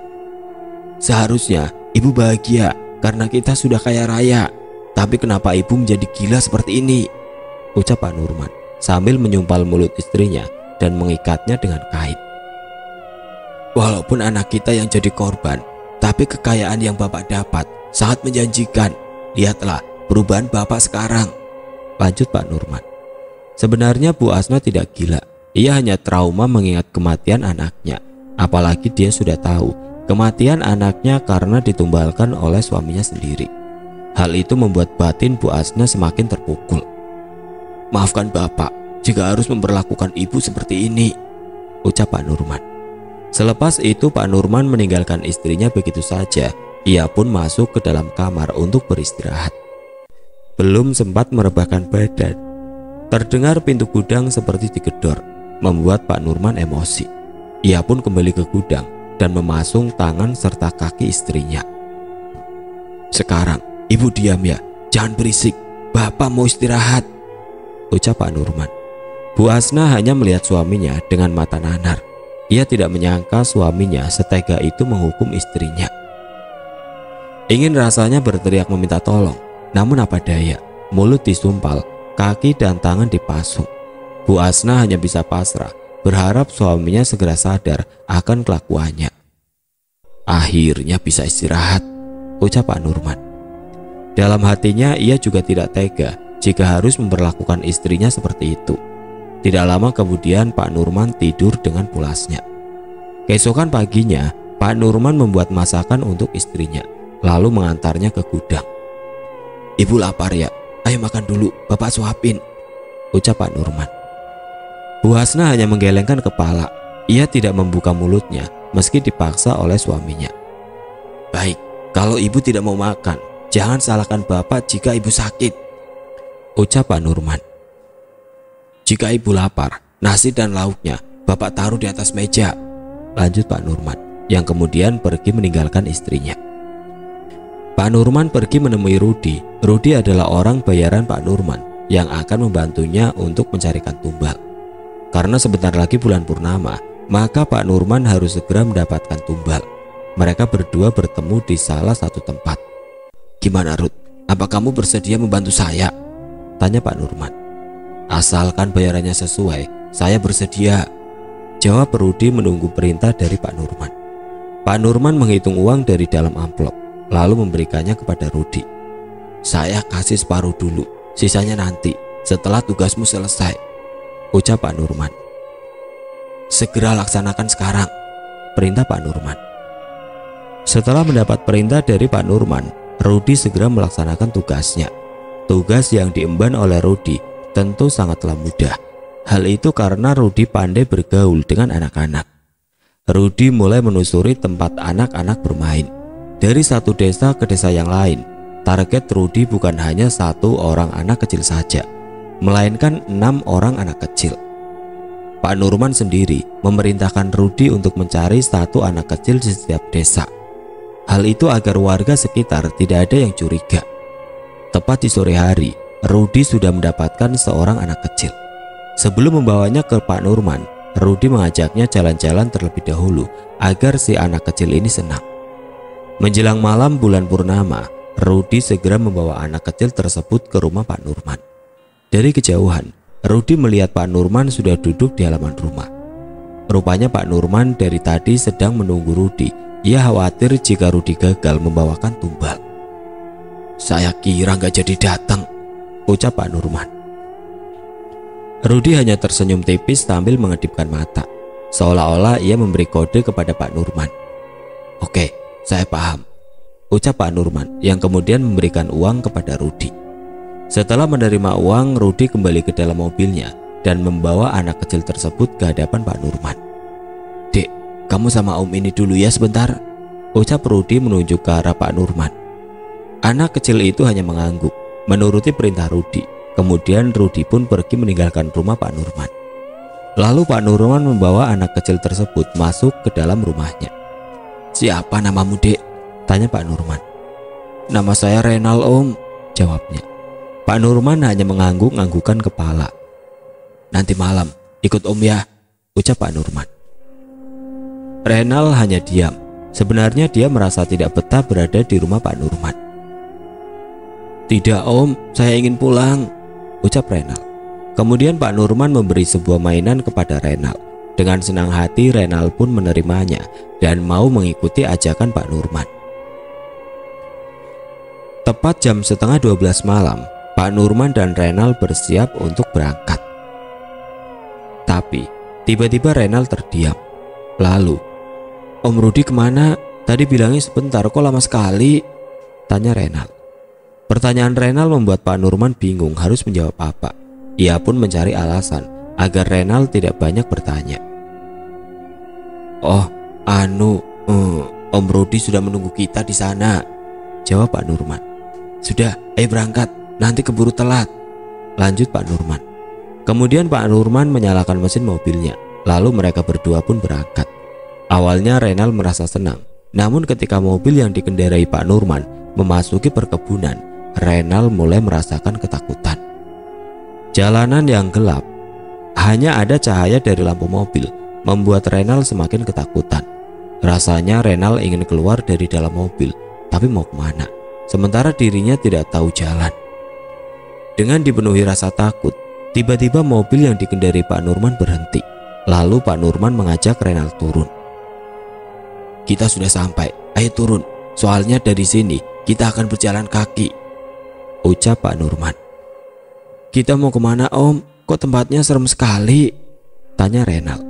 Kemudian Pak Nurman menjelaskan kepada Renal bahwa Rudy sudah menunggu dan akan mengajaknya pulang. "Sebelum ketemu Om Rudy, matamu ditutup dulu ya, soalnya ada sesuatu yang akan diberikan oleh Om Rudy," ucap Pak Nurman yang kemudian menutup mata Renal dengan kain hitam. Renal hanya menuruti ucapan Pak Nurman. Lalu secara perlahan, Pak Nurman menuntun dirinya berjalan. Tidak lama kemudian, mereka berdua pun sampai di sebuah gubuk milik Pak Nurman. Terlihat Rudy sudah menunggunya dari tadi. Ia ditugaskan untuk mengawasi. "Gimana? Apakah sudah dipastikan aman?" tanya Pak Nurman. "Aman Pak, tidak ada yang mengetahui," jawab Rudy. Renal yang mendengar percakapan mereka berdua, tiba-tiba ia pun ikut menyahut. "Om Rudy bawa sesuatu apa? Boleh lihat sebentar?" tanya Renal. Sontak mereka berdua kaget. Pak Nurman tidak sadar bahwa dirinya sedang menggandeng anak kecil. "Bawa mainan, tapi jangan dulu dibuka tutup matanya ya," ucap Rudy. "Sekarang berbahan dulu di ranjang," lanjut Rudy. "Baik Om," ucap Renal yang kemudian merebahkan badannya dengan mata tertutup kain. Pak Nurman dan Rudy mulai berbisik-bisik. Lalu Pak Nurman mengambil goloknya yang sudah disediakan. Secara perlahan Pak Nurman melangkah menghampiri Renal. Ketika hendak menempelkan goloknya di tenggorokan Renal, tiba-tiba, "Mainannya bagus tidak Om? Sudah tidak sabar pengen lihat," tanya Renal. "Bagus dong, Om belikan khusus buat Renal," jawab Rudi yang tidak jauh dari tempat Renal. Mendengar ocehan Renal, Pak Nurman merasa tidak tega jika harus membunuhnya. Terlebih-lebih ketika ia mengingat anaknya Rangga yang tidak sengaja dijadikan tumbal oleh dirinya. Terlintas dalam benak Pak Nurman untuk mengurungkan niatnya, menjadikan Renal sebagai tumbal. Akan tetapi, tiba-tiba di telinga Pak Nurman seperti ada yang membisikkan agar segera membunuhnya. Secara perlahan Pak Nurman menempelkan goloknya kembali di leher Renal. Dengan tangan yang gemetar, ia pun langsung menggoroknya. Golok tajam itu langsung tembus ke tenggorokan Renal yang menyebabkan lehernya hampir putus. Tubuh Renal mengejang hebat. Darah segar pun langsung menyembur dengan derasnya, membasahi pakaian Pak Nurman. Dengan segera Pak Nurman pun langsung meminum darahnya yang bercucuran dari leher Renal. Rudi yang melihat pemandangan di hadapannya, ia pun langsung memalingkan wajahnya. Perut Rudi terasa mual, rasanya ia ingin muntah. Baru kali ini Rudi melihat dengan mata kepalanya sendiri. Biasanya ia melihat orang digorok hanya di film-film. "Rud, kamu mau?" tanya Pak Nurman. Kemudian Rudi menoleh dengan badan yang masih membelakangi Pak Nurman. "Tidak Pak," jawab Rudi. Mulut Pak Nurman dipenuhi dengan lumuran darah. Darah yang menetes dari mulut Pak Nurman membuat Rudi semakin tidak tahan ingin muntah. "Kamu pulang saja Rud, tinggalkan saya sendiri di sini," ucap Pak Nurman menyuruh Rudi pulang. "Tapi ingat, bulan purnama berikutnya kamu harus siapkan tumbal lagi," lanjut Pak Nurman. Rudi tidak menanggapi ucapan Pak Nurman. Dengan tergesa-gesa, ia pun segera bergegas pulang. Setelah kepergian Rudi, kemudian Pak Nurman tidur di samping mayatnya Renal. Sebagaimana itu adalah syarat yang harus dilakukan oleh Pak Nurman. Darah yang terus mengalir dari leher Renal membuat penciuman Pak Nurman terasa tidak enak. Aroma darah yang begitu amis menyebabkan Pak Nurman memuntahkan isi perutnya. Sepotong jempol kaki milik Renal yang sudah Pak Nurman telan tiba-tiba ikut keluar dari dalam perutnya. Lalu Pak Nurman mengambilnya kembali dan menelannya bulat-bulat. Sesekali mata Pak Nurman melirik ke arah Renal. Kemudian Pak Nurman membuka kain hitam yang menutupi mata Renal. Setelah dibuka, sontak Pak Nurman langsung terperajat ketika ia melihat mata Renal yang masih melotot menatap ke arah dirinya. Tatapan mata Renal membuat Pak Nurman ketakutan. Pak Nurman merasa bahwa Renal masih hidup. Dengan dipenuhi rasa takut, kemudian Pak Nurman mengambil sebilah pisau lalu menusukkannya ke mata Renal dan mencongkel kedua matanya. Pak Nurman mulai memaki-maki Renal yang sudah membuat dirinya ketakutan. "Bocah sialan, kamu pikir saya takut ah? Rasakan pisau ini bangsat." Kemudian Pak Nurman membuang kedua bola mata Renal di tengah rerumputan. Lalu ia pun merebahkan badannya kembali di samping Renal. Namun bukannya membuat Pak Nurman lebih tenang, melainkan menambah ketakutan ketika melihat tubuh Renal yang terbujur kaku dengan leher yang hampir putus dan wajah tanpa bola mata. "Bangsat," umpat Pak Nurman. Ia pun membalikkan badannya ke arah lain, membelakangi mayat Renal dan mencoba memejamkan matanya. Namun tetap saja mata Pak Nurman tidak bisa diajak kompromi. Jam sudah menunjukkan pukul 2 dini hari. Hanya tinggal beberapa jam lagi menjelang pagi. Namun rasanya waktu dalam 1 jam itu terasa lama bagi Pak Nurman. Ia melihat jarum jam di tangannya seolah-olah berputar di situ-situ saja. Pak Nurman tidak mau berpikir panjang. Ia mencoba memaksa memejamkan matanya kembali. Semakin Pak Nurman memejamkan matanya, sosok Renal yang ada di belakangnya seolah-olah sedang menatap ke arah dirinya. "Sial, kenapa jadi merinding begini?" batin Pak Nurman bertanya-tanya. Meski begitu, Pak Nurman tidak berani membuka kedua matanya. Tiba-tiba terdengar dari kejauhan seperti ada suara yang berteriak. Pak Nurman segera beranjak dari ranjang. Ia melihat ada orang yang berlari ke arahnya. Rupanya itu adalah Rudi. "Untung kamu datang, Ruth," ucap Pak Nurman dengan perasaan lega. "Kenapa kamu kembali lagi ke sini?" tanya Pak Nurman sambil basa-basi menutupi ketakutannya. Rudi tidak langsung menanggapi pertanyaan Pak Nurman. Dirinya masih mengambil nafas dalam-dalam.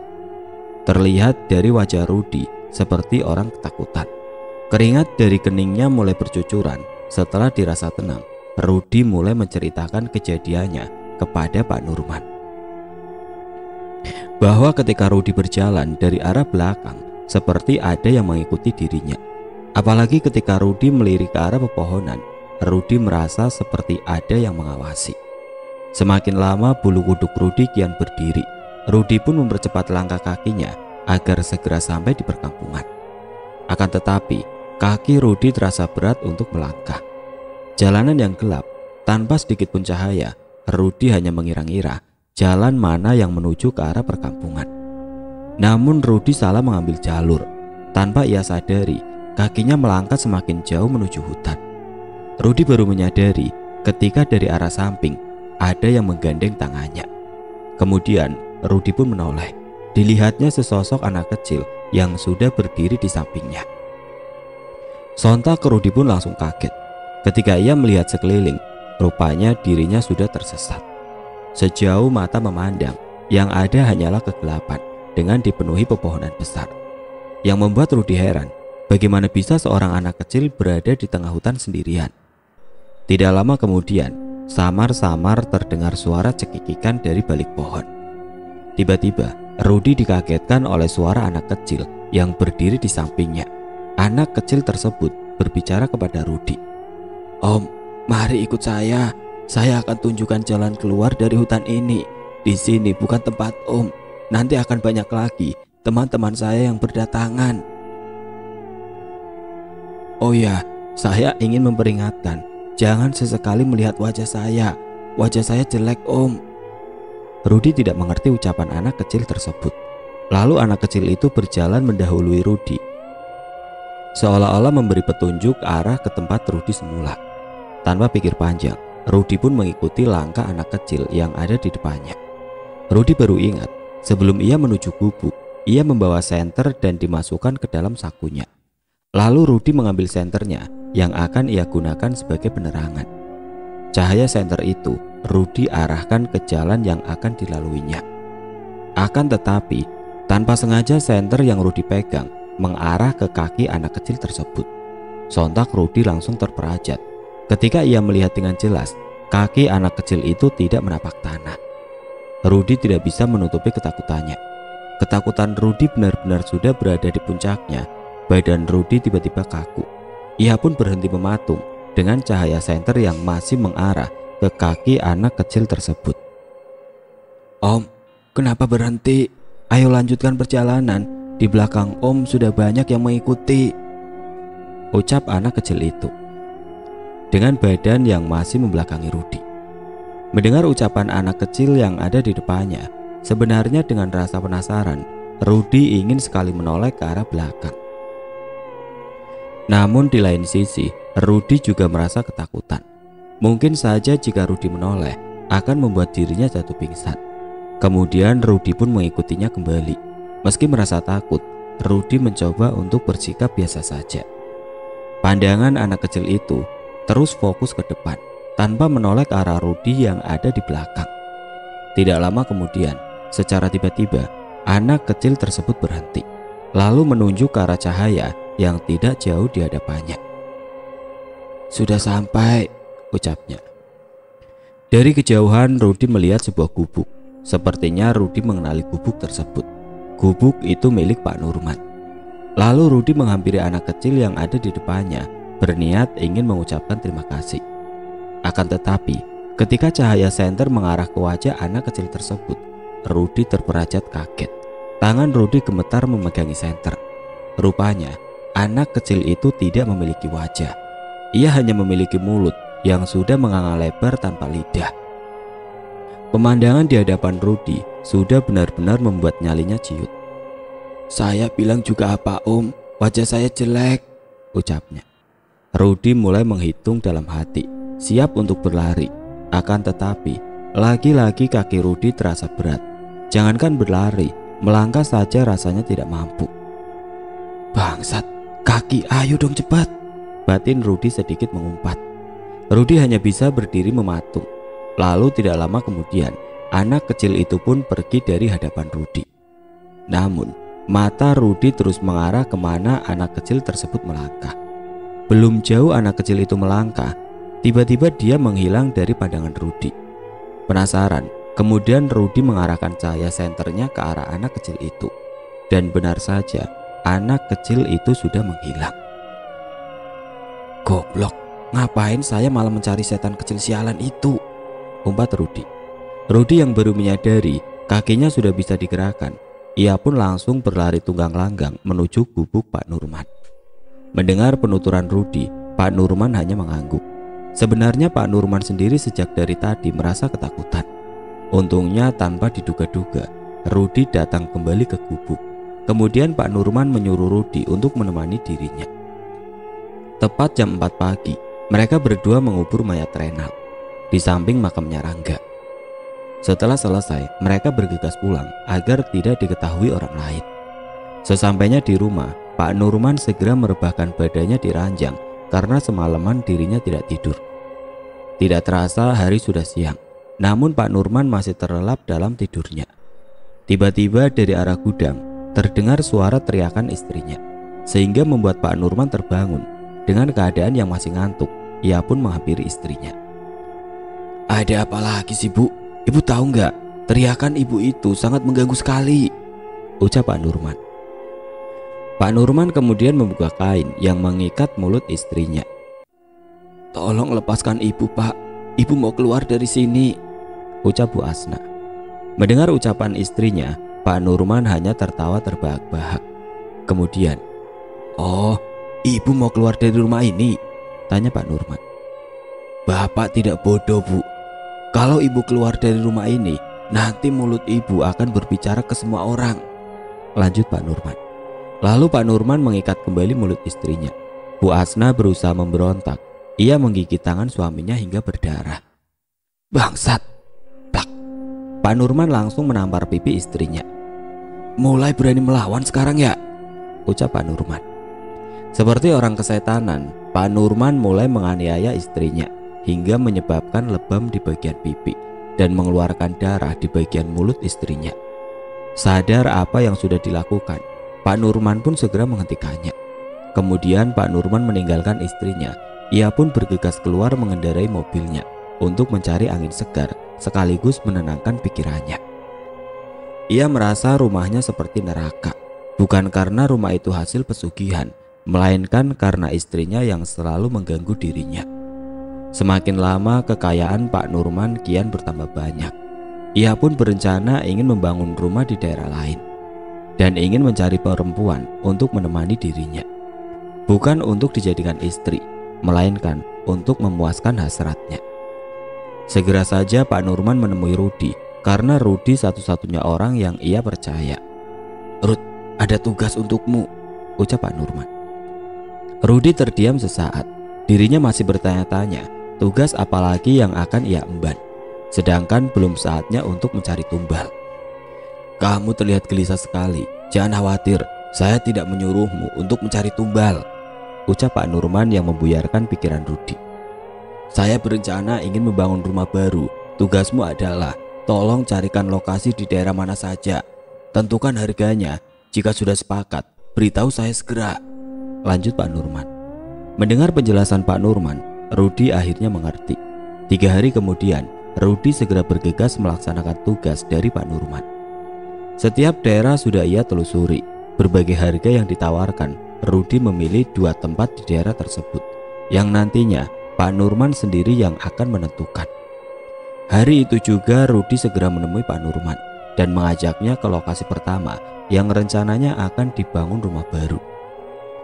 "Ini lokasinya, Pak. Masih ada 1 lokasi lagi yang mungkin Bapak suka," ucap Rudi. Setelah melihat sekeliling dan dirasa cukup strategis, Pak Nurman langsung memilih lokasi tersebut.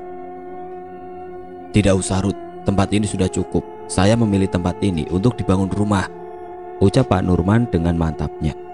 Lalu Pak Nurman menemui pemilik tempat tersebut. dan langsung membelinya. Setelah melakukan transaksi, kemudian Pak Nurman pulang. "Ruth, saya duluan ya," ucap Pak Nurman dari balik kaca mobilnya. Keesokan paginya Pak Nurman segera menyiapkan material untuk bahan bangunan rumahnya. Hanya dalam kurun waktu 2 bulan saja, rumah baru Pak Nurman sudah berdiri dan siap untuk ditempati. Pak Nurman segera bergemas pindah ke rumah barunya, padahal rumah pertama yang ia bangun masih terlihat mewah dan megah, hanya saja kurang terawat. Maka dari itu, Pak Nurman menyuruh Rudi untuk menempati rumah yang lama, sekaligus merawat dan mengawasi Bu Asna, istri Pak Nurman. Selama menempati rumah barunya, sikap dan sifat Pak Nurman berubah drastis. Seringkali Pak Nurman menyuruh Rudi membawakan atau menyewa perempuan untuk melampiaskan hasratnya. Rudi, yang notabene hanyalah seorang pesuruh, ia mencoba menasihati Pak Nurman agar menghentikan aksi bejatnya. "Pak, sebaiknya sudahi saja. Bapak masih punya istri. Kasihan istri Bapak jika ia tahu kelakuan Bapak selama ini," ucap Rudi. Namun Pak Nurman tidak mau mendengarkan ucapan Rudi. Ia malah membentak dan berlaku kasar terhadap Rudi. "Ruth, dengarkan saya baik-baik. Kamu hanyalah budak, tidak lebih dari itu," ucap Pak Nurman. "Jadi saya harap jangan pernah ikut campur urusan saya. Lakukan saja tugasmu. Selama ini saya menggaji kamu untuk apa? Untuk menasihati saya? Ingat ya, kamu hanyalah budak. Binatang sepertimu tidak pantas jadi penasehat. Sekarang pergi dari hadapan saya," bentak Pak Nurman yang sekaligus mengusir Rudi. Rudi merasa sakit hati dengan perlakuan Pak Nurman. Lantas ia pun pergi. Dalam hatinya ingin sekali ia membalas apa yang sudah dilakukan Pak Nurman terhadap dirinya. Akan tetapi Rudi tidak bisa berbuat apa-apa. Ia pun membenarkan ucapan Pak Nurman bahwa dirinya tidak lain hanyalah seorang budak. Menjelang malam bulan purnama, Rudi sudah menyiapkan tumbal untuk Pak Nurman. Kali ini Rudi tidak ikut menemani Pak Nurman. Ia disuruh mengawasi Bu Asna di rumah yang lama. Di halaman rumah, Rudi hanya melamun sendirian sambil mengisap sebatang rokok.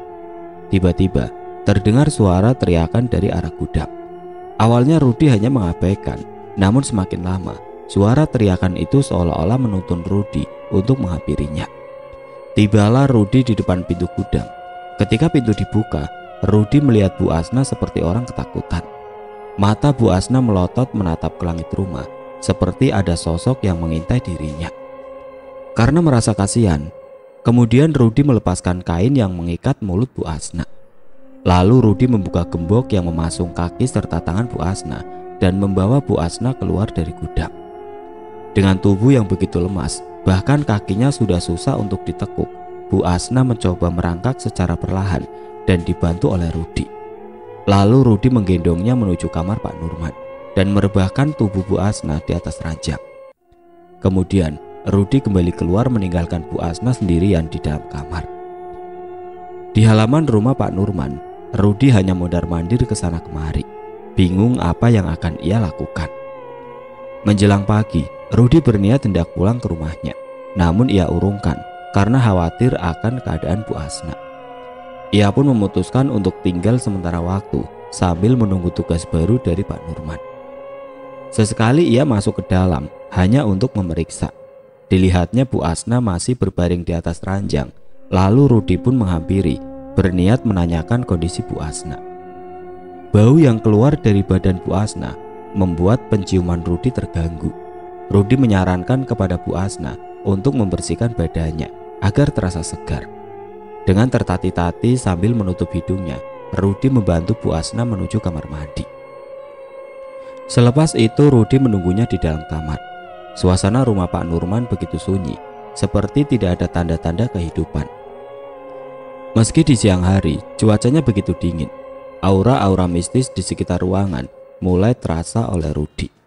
Yang membuat Rudi penasaran, rumah semegah ini kenapa tidak ada pembantu. Bahkan orang-orang di sekitar yang termasuk tetangga Pak Nurman tidak ada yang mau singgah, walaupun hanya untuk sekedar mampir.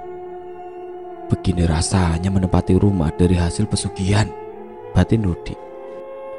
Kemudian Rudi melangkahkan kakinya keluar untuk mencari udara segar.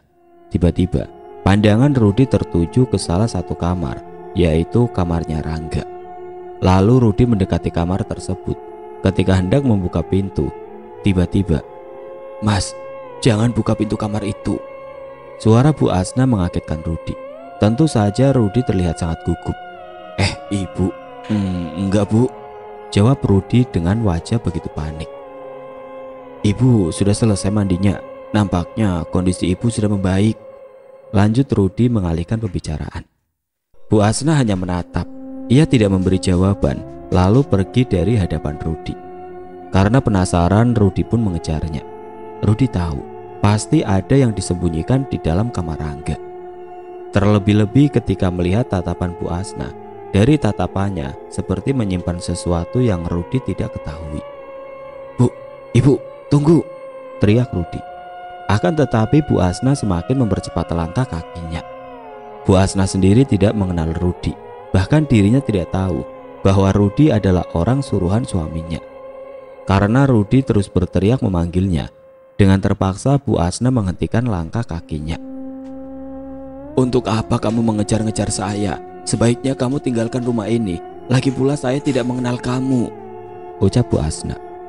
Dengan nafas terengah-engah, Rudi berusaha menjelaskan bahwa dirinya disuruh Pak Nurman untuk mengawasi Bu Asna. Akan tetapi Bu Asna tidak percaya dengan penjelasan Rudi. Rudi berusaha meyakinkan Bu Asna. Ia pun menjelaskan kembali kejadian-kejadian mengenai perkara tumbal yang Bu Asna sendiri tidak mengetahuinya. "Itulah alasannya kenapa saya membebaskan ibu. Saya takut ibu akan mati," ucap Rudi. "Saya siap terima resiko jika Pak Nurman tahu bahwa saya telah membebaskan ibu," lanjut Rudi. Setelah menjelaskan semuanya, Rudi pamit pulang. Ketika hendak melangkahkan kaki, Bu Hasna mencegahnya karena ada sesuatu hal yang ingin ditunjukkan. "Ada apa lagi, Bu? Bukankah semuanya sudah jelas?"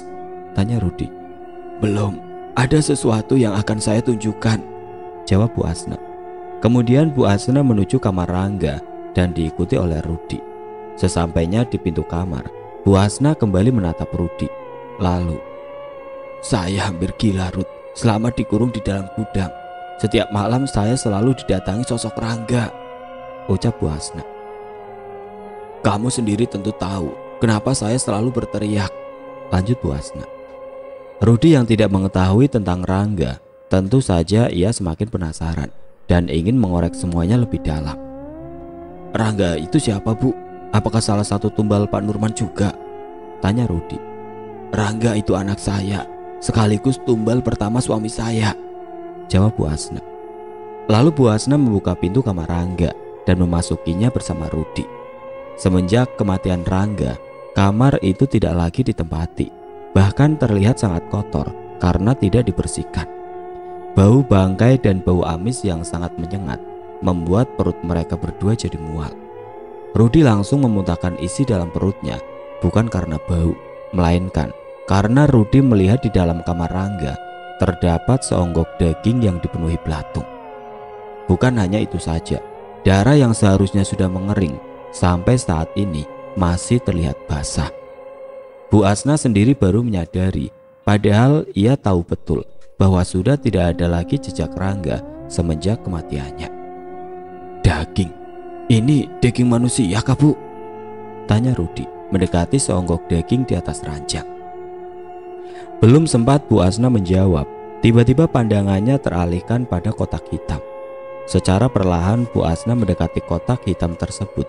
Ketika dibuka, alangkah terkejutnya Bu Asna melihat 2 lembar kertas yang bertuliskan huruf Arab. Tulisan Arab itu membentuk sebuah gambar yang disebut dengan raja dan bisa digunakan sebagai azimat. Bukan hanya itu saja, Bu Asna juga melihat selembar uang kertas dengan pecahan 100.000 rupiah. Rupanya Pak Nurman lupa untuk mengamankan barang miliknya. Tentu saja Bu Asna bertanya-tanya apa maksud dari semua ini. Ketika Bu Asna sedang memeriksa dan memperhatikan setiap detail tulisan tersebut, tiba-tiba ia dikagetkan oleh Rudi. "Kertas apa itu, Bu?" Sontak Bu Asna langsung memasukkannya kembali ke dalam kotak dan menaruhnya di tempat semula. "Bukan apa-apa, ayo kita keluar," jawab Bu Asna yang tiba-tiba mengajak Rudi keluar. Rudi pun terpaksa mengikuti ajakan Bu Asna. Meski ia masih penasaran, namun Rudi sadar dirinya bukan siapa-siapa di rumah ini. "Bu, saya izin pamit ya. Saya khawatir Bapak sudah menunggu," ucap Rudi. "Saya harap Ibu segera tinggalkan rumah ini," lanjut Rudi. Sejak saat itu Rudi sudah tidak lagi menginjakkan kakinya di rumah Pak Nurman.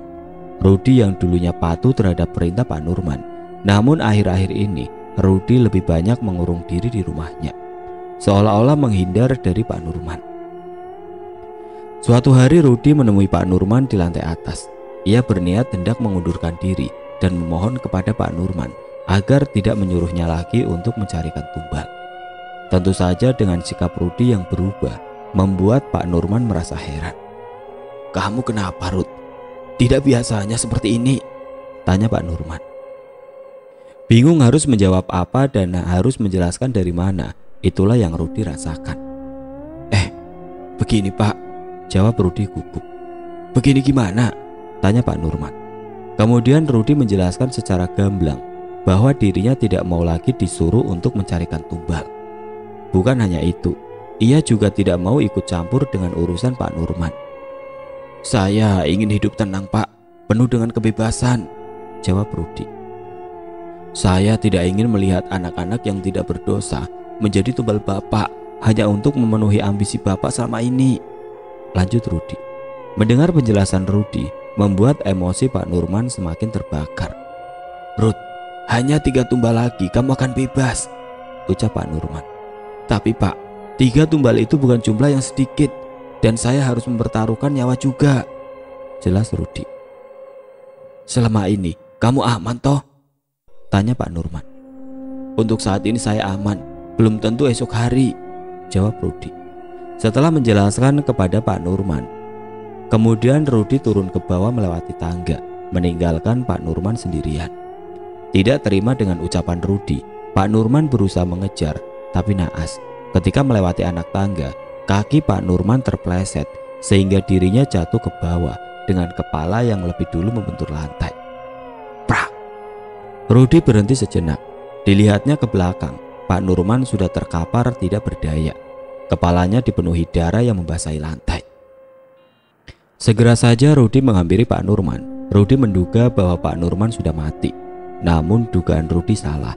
Walaupun kepala Pak Nurman pecah dengan darah yang terus keluar, akan tetapi Pak Nurman masih bernafas. Rudi langsung membawa Pak Nurman ke dalam kamar dan segera menutup luka di kepalanya. Meskipun kepala Pak Nurman sudah ditutup kain hingga berlapis-lapis, namun karena lukanya yang begitu parah sehingga darahnya terus keluar menembus lapisan kain, tidak menutup kemungkinan bagi Pak Nurman akankah dia selamat atau malah sebaliknya. Pak Nurman hanya terbaring lemas di atas tempat tidurnya. Tidak lama kemudian, Rudi izin pamit kepada Pak Nurman. Sebelum Rudi pergi, Pak Nurman menitipkan pesan kepadanya.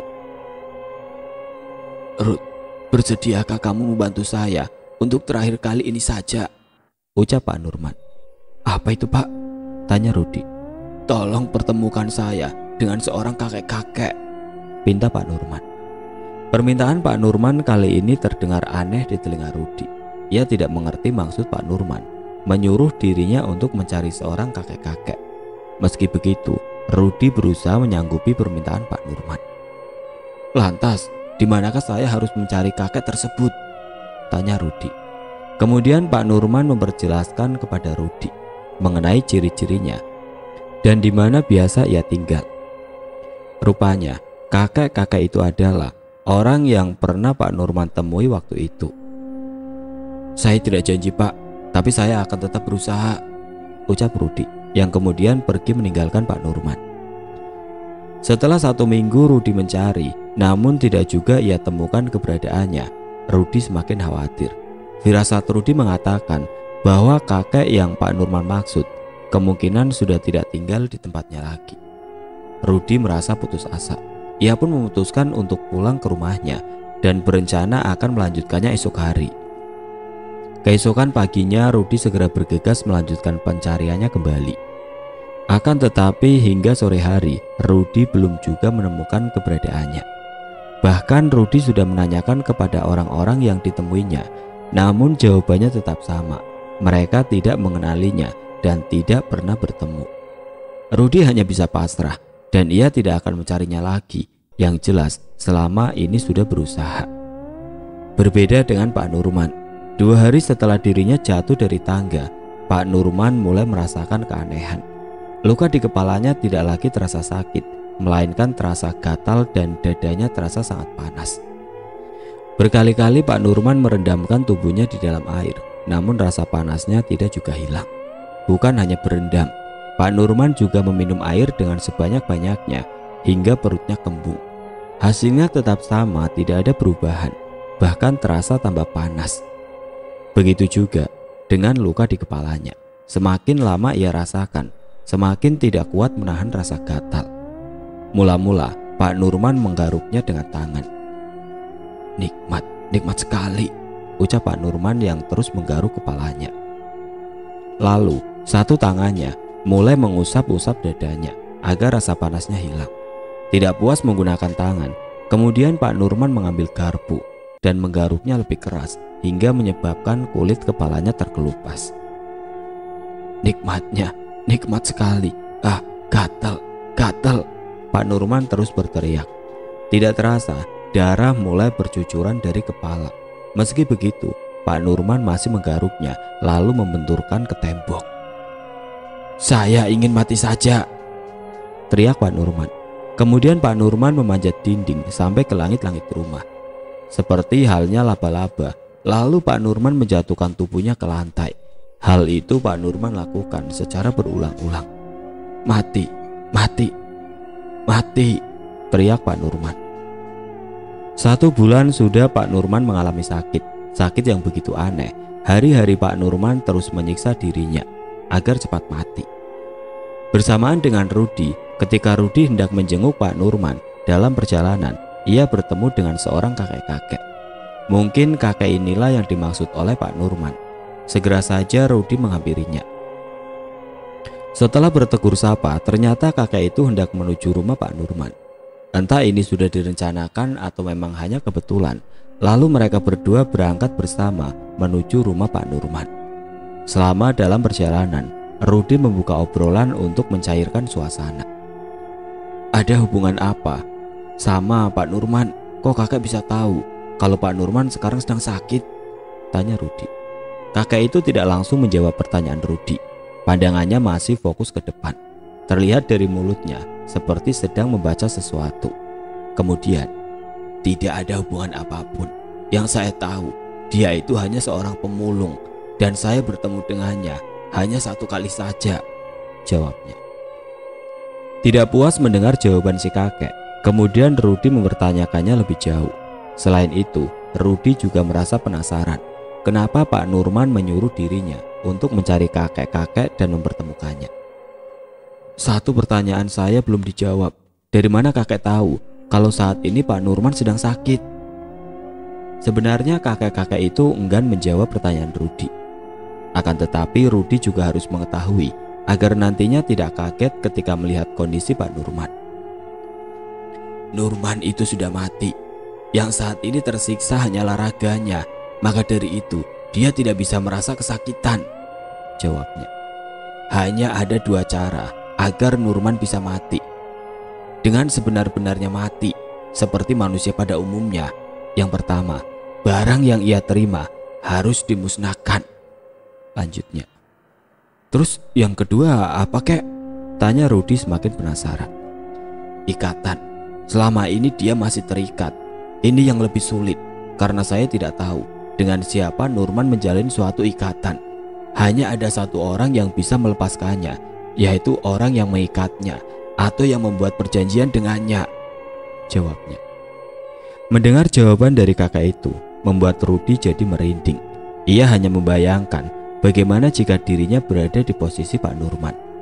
Tidak lama kemudian, "Kita sudah sampai," ucapnya. Tidak terasa perjalanan yang begitu jauh hanya ditempuh beberapa saat. Kemudian mereka berdua masuk ke dalam rumah Pak Nurman. Benar saja, Ketika Rudi melihat kondisi Pak Nurman, kondisinya sangat memprihatinkan. Seluruh tubuh Pak Nurman melepuh, mengeluarkan cairan nanah. Selain itu aromanya sangat busuk. Bekas luka di kepalanya sudah dipenuhi belatung. Pak Nurman hanya terlentang di atas ranjangnya. Seluruh raganya sudah tidak lagi bergerak, hanya tinggal kelopak mata yang masih mengedip. "Kamu lihat sendiri kan kondisinya. Beginilah gambaran orang yang sudah mati," ucap kakek tersebut. "Sukmanya saat ini masih berada di sampingnya, hanya tinggal menunggu. Setelah terlepas, maka sukmanya akan pergi," lanjutnya. Pemandangan di hadapan Rudi sangatlah memilukan.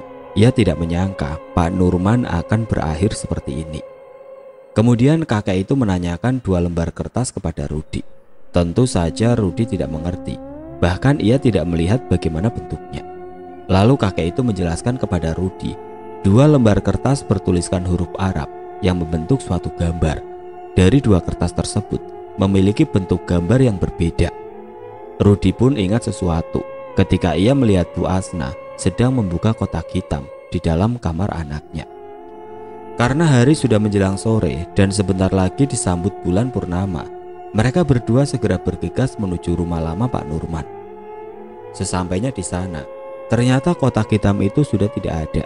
Padahal semua tempat sudah digeledah. Rudi segera mencari Bu Asna, akan tetapi Bu Asna sudah tidak tinggal di rumah itu lagi. Kemudian Rudi menanyakan kepada orang-orang sekitar, namun jawabannya tetap sama, rumah itu sudah lama kosong. Menurut penuturan orang-orang sekitar, semenjak rumah itu ditinggal oleh Bu Asna, setiap malam ada saja jeritan anak-anak. Bahkan mereka sering melihat di balik jendela ada seseorang yang tengah berdiri. Sampai saat ini tidak ada seorang pun yang berani memasuki rumah itu. Jangankan memasuki, mendekati saja tidak ada yang berani. Rudi tidak menceritakan mengenai rumah Pak Nurman. Hal itu ia lakukan untuk menutupi aib Pak Nurman selama ini. Kemudian Rudi menghampiri kakek yang tengah berdiri di halaman rumah. "Bagaimana? Apakah ada yang mengetahui kemana ia pergi?" tanya sang kakek. "Tidak ada, kek. Mereka tidak mengetahui kemana Bu Asna pergi," jawab Rudi. "Kita sudah terlambat. Sebentar lagi malam bulan purnama. Saya harus segera pulang," ucapnya. Kemudian kakek itu pun melangkah pergi meninggalkan rumah Pak Nurman. Rudi yang masih berdiri di halaman rumah, ia sendiri bingung harus berbuat apa. Sementara sang kakek sudah berada jauh dari pandangannya. Akan tetapi, tiba-tiba kakek itu menoleh ke arah Rudi, seolah-olah mengajak Rudi agar segera meninggalkan rumah Pak Nurman. Tanpa pikir panjang, Rudi langsung mengejarnya. Ia tidak mau jika harus sendirian berada di rumah Pak Nurman. Menjelang malam, tepatnya malam bulan purnama, Pak Nurman yang masih terlentang di atas ranjang, tiba-tiba tubuhnya mengejang seperti orang kesetrum. Bukan hanya itu saja, tubuh Pak Nurman yang tadinya hanya melepuh, kini semakin membusuk. Bola mata Pak Nurman perlahan mulai menonjol keluar, bercampur cairan darah yang sudah menghitam. Tepat jam 11 malam, pintu depan seperti ada yang membuka. Samar-samar terdengar suara langkah kaki. Rupanya dia adalah Mbah Suroso. Dengan pakaian yang serba hitam, Mbah Suroso mulai memasuki kamar Pak Nurman. Selangkah demi selangkah ia mendekati Pak Nurman di atas ranjang dan duduk di sampingnya. "Selama masih hidup, manusia tidak akan pernah merasa puas. Bahkan manusia lupa caranya bersyukur," ucap Mbah Suroso. "Sekarang pergilah, biar ragamu, nanti saya yang urus," lanjut Mbah Suroso. Sesaat kemudian Mbah Suroso terdiam. Mulutnya mulai komat-kamit, dibarengi dengan tangannya yang mulai mengusap wajah Pak Nurman. Tiba-tiba keluar kepulan asap yang kemudian pergi melewati ventilasi jendela. "Kupersembahkan tumbal ini untuk kalian. Terimalah dan berilah hidup saya keberkahan," ucap Mbah Suroso. Setelah itu Mbah Suroso pergi meninggalkan Pak Nurman. Rupanya Pak Nurman memang sudah jadi target Mbah Suroso sebagai tumbal berikutnya. Walaupun Pak Nurman adalah orang yang meminta pesugihan kepada Mbah Suroso, akan tetapi karena kecerobohan Pak Nurman sendiri, sehingga dirinya dijadikan tumbal oleh Mbah Suroso. Tentu sakit yang diderita Pak Nurman bukan tanpa sebab, melainkan karena ulah Mbah Suroso. Semenjak kematian Pak Nurman dan kepergian Bu Asna, kedua rumah tersebut kosong, bahkan lama terbengkalai. Namun setahun kemudian, salah satu rumahnya dijadikan tempat penginapan karena terdengar kabar akan ada tambang emas besar-besaran. Itulah sekelumit kisah mengenai Pak Nurman. Tidak perlu percaya dengan ceritanya, yang penting bisa dipetik pelajarannya.